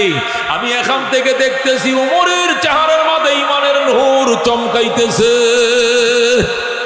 উমরকে আসতে দাও, আসতে দাও। উমর যে জন্য বের হয়েছিল, এই পরিস্থিতি উমরের মনে এখন নাই। উমর এখন কালিমার জন্য দেওয়ানা হয়ে গেছে। উমরের কপালে ঈমানের নূর চমকাইতেছে। আমি নবী নিজের চোখে দেখছি, উমরকে আসতে দাও। সাথে সাথে সাহাবায়ে কেরাম রাস্তা করে দিলেন। হযরত ওমর নবীজির সামনে গেলেন, যাইয়া এক নজরে ছায়াই রইছে। আল্লাহ নবীকে ফাজ্জালে ইবনুল খাত্তাব, ও খাত্তাবের ফুলা বস। হযরত ওমর কো, রাসূল আমাকে বসতে বইলেন না, আমারে বসতে বইলেন না, এই চেহারার মধ্যে এত নূর বিরাজ করে, এটা তো আমি আগে কোনোদিন দেখি নাই। আমি মহব্বতের নজরে আগে কোনোদিন তাকাই নাই, এই চেহারায় এত নূর জানতাম না। আল্লাহ লাইসা হাযাল ওয়াজহু ওয়াজহু কাযযাব। খোদার কসম রে মক্কাবাসী, এই চেহারা কোনোদিন মিথ্যাবাদীর চেহারা হতে পারে না। আল্লাহু আকবার। হযরত ওমর ফারুক রাদিয়াল্লাহু তাআলা আনহু আল্লাহর হাবিবের চেহারার দিকে তাকায়া কদমে পড়ে আশহাদু আল্লা ইলাহা ইল্লাল্লাহু ওয়া আশহাদু আন্না মুহাম্মাদান আবদুহু ওয়া রাসূলুহু। ওমর কালমা পড়ে মুসলমান হয়ে যায়। জোরে কোন সুবহানাল্লাহ। হযরত ওমর মুসলমান হওয়ার পর ডাক দেয়া কয়, ইয়া রাসূলুল্লাহ, ইয়া হাবিবাল্লাহ, আপনাকে কারা গালি দিয়েছিল? কয় গালি তো দেয় নাই, তাহলে আপনি 3 দিন পর্যন্ত ঘুমান না কেন, খান না কেন? আপনি নাকি দোয়া করছেন ওমর ইবনুল খাত্তাব অথবা আবু জেহেল ইবনে হিশাম যে কোনো একজনকে হেদায়েত দিয়া আল্লাহ যেন আপনার হাতকে শক্তিশালী করে। কে আপনাকে গালি দিয়েছে বলেন? কে আপনাকে অপমান করেছে বলেন? যে তরবারি দিয়ে আপনার মাথা কাটতে এসেছিলাম, তরবারিটা ওখানে রাইখা দিয়েছি, ওই তরবারি দিয়ে আপনার দুশ্মনের মাথা কাটবো। জোরে বলেন আল্লাহু আকবার। নবী ডাক দেখো, ওমর পাগলামি করিও না। মানুষ বলবে মোহাম্মদ মানুষ খুন করে ইসলাম প্রতিষ্ঠা করে, মানুষ খুন করে ইসলাম প্রতিষ্ঠার জন্য আমি দুনিয়াতে আসি নাই। আল্লাহু আকবার। আমি আদর্শ দিয়ে মানুষকে কালমা পড়াবো। সুতরাং ওমর পাগলামি করো না, তরবারি জায়গা তরবারি থাকবে। কই ইয়া রাসূলুল্লাহ, তাহলে আমাকে একটু বাইতুল্লাহ জিয়ারত করতে দেন। কই এটা পারবা, তবে তরবারি নিয়ে নেওয়া যাবে না। কই নিবো হুজুর, তরবারিটা কোমরের কোষার মধ্যে রাখবো, কাহার উপর আঘাত করব না। আমি একটু এলান করে আসি, কারণ তারা তো বইসা রয়েছে আপনার কাল্লার অপেক্ষায়। আমি একটু বইলে আসি। আল্লাহু আকবার। হযরত ওমর অনুমতি পাইছে নবীর থেকে। নবী বলছেন কার উপর আঘাত করা যাবে না। আল্লাহর ঘরে যায় শুরু করছে, লাব্বাইক আল্লাহুম্মা লাব্বাইক, লাব্বাইক লা শারীকা লাক লাব্বাইক, ইন্নাল হামদা ওয়ান নি'মাতা লাকা ওয়াল মুলক লা শারীকা লাক বলে তোয়াফ শুরু করছে। আর ওমর হুঙ্কার ছাড়তেছে, ওরে মক্কার মুনাফিকেরা, ও পত্তলিক মূর্তি পূজারীরা, এ পুতুল পূজারীরা, ওই লাত এবং উজ্জার গোলামেরা, শোন, ওমরকে পাঠাইছিল বাইল দিয়া নবীর কল্যাণের জন্য। ওমর কল্যাণ এনে কালমা নিয়ে চলে এসেছি। পাঠাইছিল কল্যাণের জন্য, নিয়ে আসছি কালমা। ধরে আল্লাহু আকবার। সুতরাং আজকের থেকে ইসলাম ওপেন হয়ে গেছে। আজকের থেকে ইসলাম ওপেন, আর গোপনে মুসলমান চলবে না, ওপেন পরিচয় দিয়ে ইসলাম চলবে। যদি কোনো মুসলমানের গায়ে হাত তুলতে মন চায়, তাহলে বউ থেকে বিদায় নিয়ে আইবা, কারণ তোমার বউ বিধবা হওয়ার সম্ভাবনা আছে। মা থেকে বিদায় নিবা, তোমার মা সন্তান হারার সম্ভাবনা আছে। সন্তান থেকে বিদায় নিয়ে আইবা, কারণ তোমার সন্তান এতিম হওয়ার সম্ভাবনা আছে। আল্লাহু আকবার। ওমর কিন্তু মুসলমান হয়ে গেছে, আর ইসলাম দুর্বল নয়, ইসলাম আর গোপন নয়, আজকের থেকে ওপেন। এই বক্তব্য দিয়ে হযরত ওমর নবীর কাছে আসলো। বেঈমানদের মাথা নষ্ট হয়ে গেছে, সর্বনাশ। কি কারণে? লৌহ মানব মুসলমান হয়ে গেল। 12টা উটের লোক ছেড়ে দিয়ে কালমা পড়লো। তদন্ত কমিটি গঠন করতে হবে। আবু জেহেলের নেতৃত্বে, আবু জেহেল হলো আহ্বায়ক এবং উতবা হলো সহকারী আহ্বায়ক, সাইবা হলো সদস্য সচিব। এই 3 সদস্য বিশিষ্ট কমিটি গঠন করা হয়েছে। কি কারণে কালমা পড়ছে ওমর? আল্লাহু আকবার। তারা 3 জন, আবু জেহেল, উতবা, সাইবা, এরাই নেতৃস্থানীয় মক্কার 3 জন সদস্য মিলে তদন্ত কমিটি করে রাতের অন্ধকারে আল্লাহর হাবিবের কোরআন তেলাওয়াত শুনতে আসছে। আল্লাহু আকবার। মা আমিনার ঘরে, নবীজি তার মায়ের ঘরে, খেজুর পাতার ছাউনির ঘর, আল্লাহর কোরআন তেলাওয়াত করতেছে। আর রহমান আল্লামাল কোরআন খালাকাল ইনসান আল্লামাহুল বয়ান তেলাওয়াত চলছে। সূরা ইয়াসিনের তেলাওয়াত চলছে। আল্লাহ নবী রাত্রে 2/3 কোরআন তেলাওয়াত এবং ইবাদতে কাটাইতেন। জোরে আল্লাহু আকবার। এই 3 তদন্ত কমিটির 3 সদস্য আইসা যখন প্যারার মাঝে কান লাগাইছে, এই যে নেশা লাগছে, চুম্বকের মতো আকর্ষণ করতেছে, কান তো আর সরাইতে পারে না। আবু জেহেল চোখের পানি দিয়ে বুক বাসায়, আবু জেহেলও বাসায়, উতবাও বাসায়, সাইবাও বাসায়, শীতের কাপড় চোপড় চোখের পানি দিয়ে বুড়ায় দিছে। আল্লাহু আকবার। যখন দেখলো সাহাবীরা 1-2 জন করে আসতেছে, নামাজ পড়বে, আলো হয়ে আলো ফিরতেছে, ভোরের আলো, 3 জন পালিয়ে যায়। দূরে কোনো জায়গায় যাইয়া গুহার মধ্যে 3 জনে বৈশাখ। কেমন লাগছে বস? আসলে কোনো আকর্ষণ আছে কিনা? আকর্ষণ মানে মহা আকর্ষণ, আকর্ষণ মানে মহা আকর্ষণ। কেমন? উদ্বায়ক দেখেন আমার সোয়েটারটা ভিজাই লাইছি, সাহেবায়ক আমার শাল চোখের পানিতে বেশে। আমার পরিস্থিতি তো ওমরের চানো খারাপ হয়েছিল, মন চাইছিল বেড়াটা লাথি মাইরা ভেঙ্গে ঢুইকা যায়, মুহাম্মাদের পায়ে পড়ে কালমা পড়ে মুসলমান হয়ে যায়। কিন্তু মক্কার মানুষ আমাদেরকে লজ্জা দিবে আর বলবে, আবু জেহেল সাহেব আমাদেরকে সাগরে বাসাইয়া আপনার সিদ্ধান্ত আপনি নিলেন, আমাদেরকে গাঙ্গে বাসায় আপনি চলে গেলেন। এই লজ্জার কারণে আমি যাই নাই, নতুবা উমরের মতো বেড়াডা লাথি মেরে ভেঙ্গে মন চাইছিল মুহাম্মাদের পায়ে পড়ে কালমা পড়ে ফেলি। যেরকম আল্লাহু আকবার।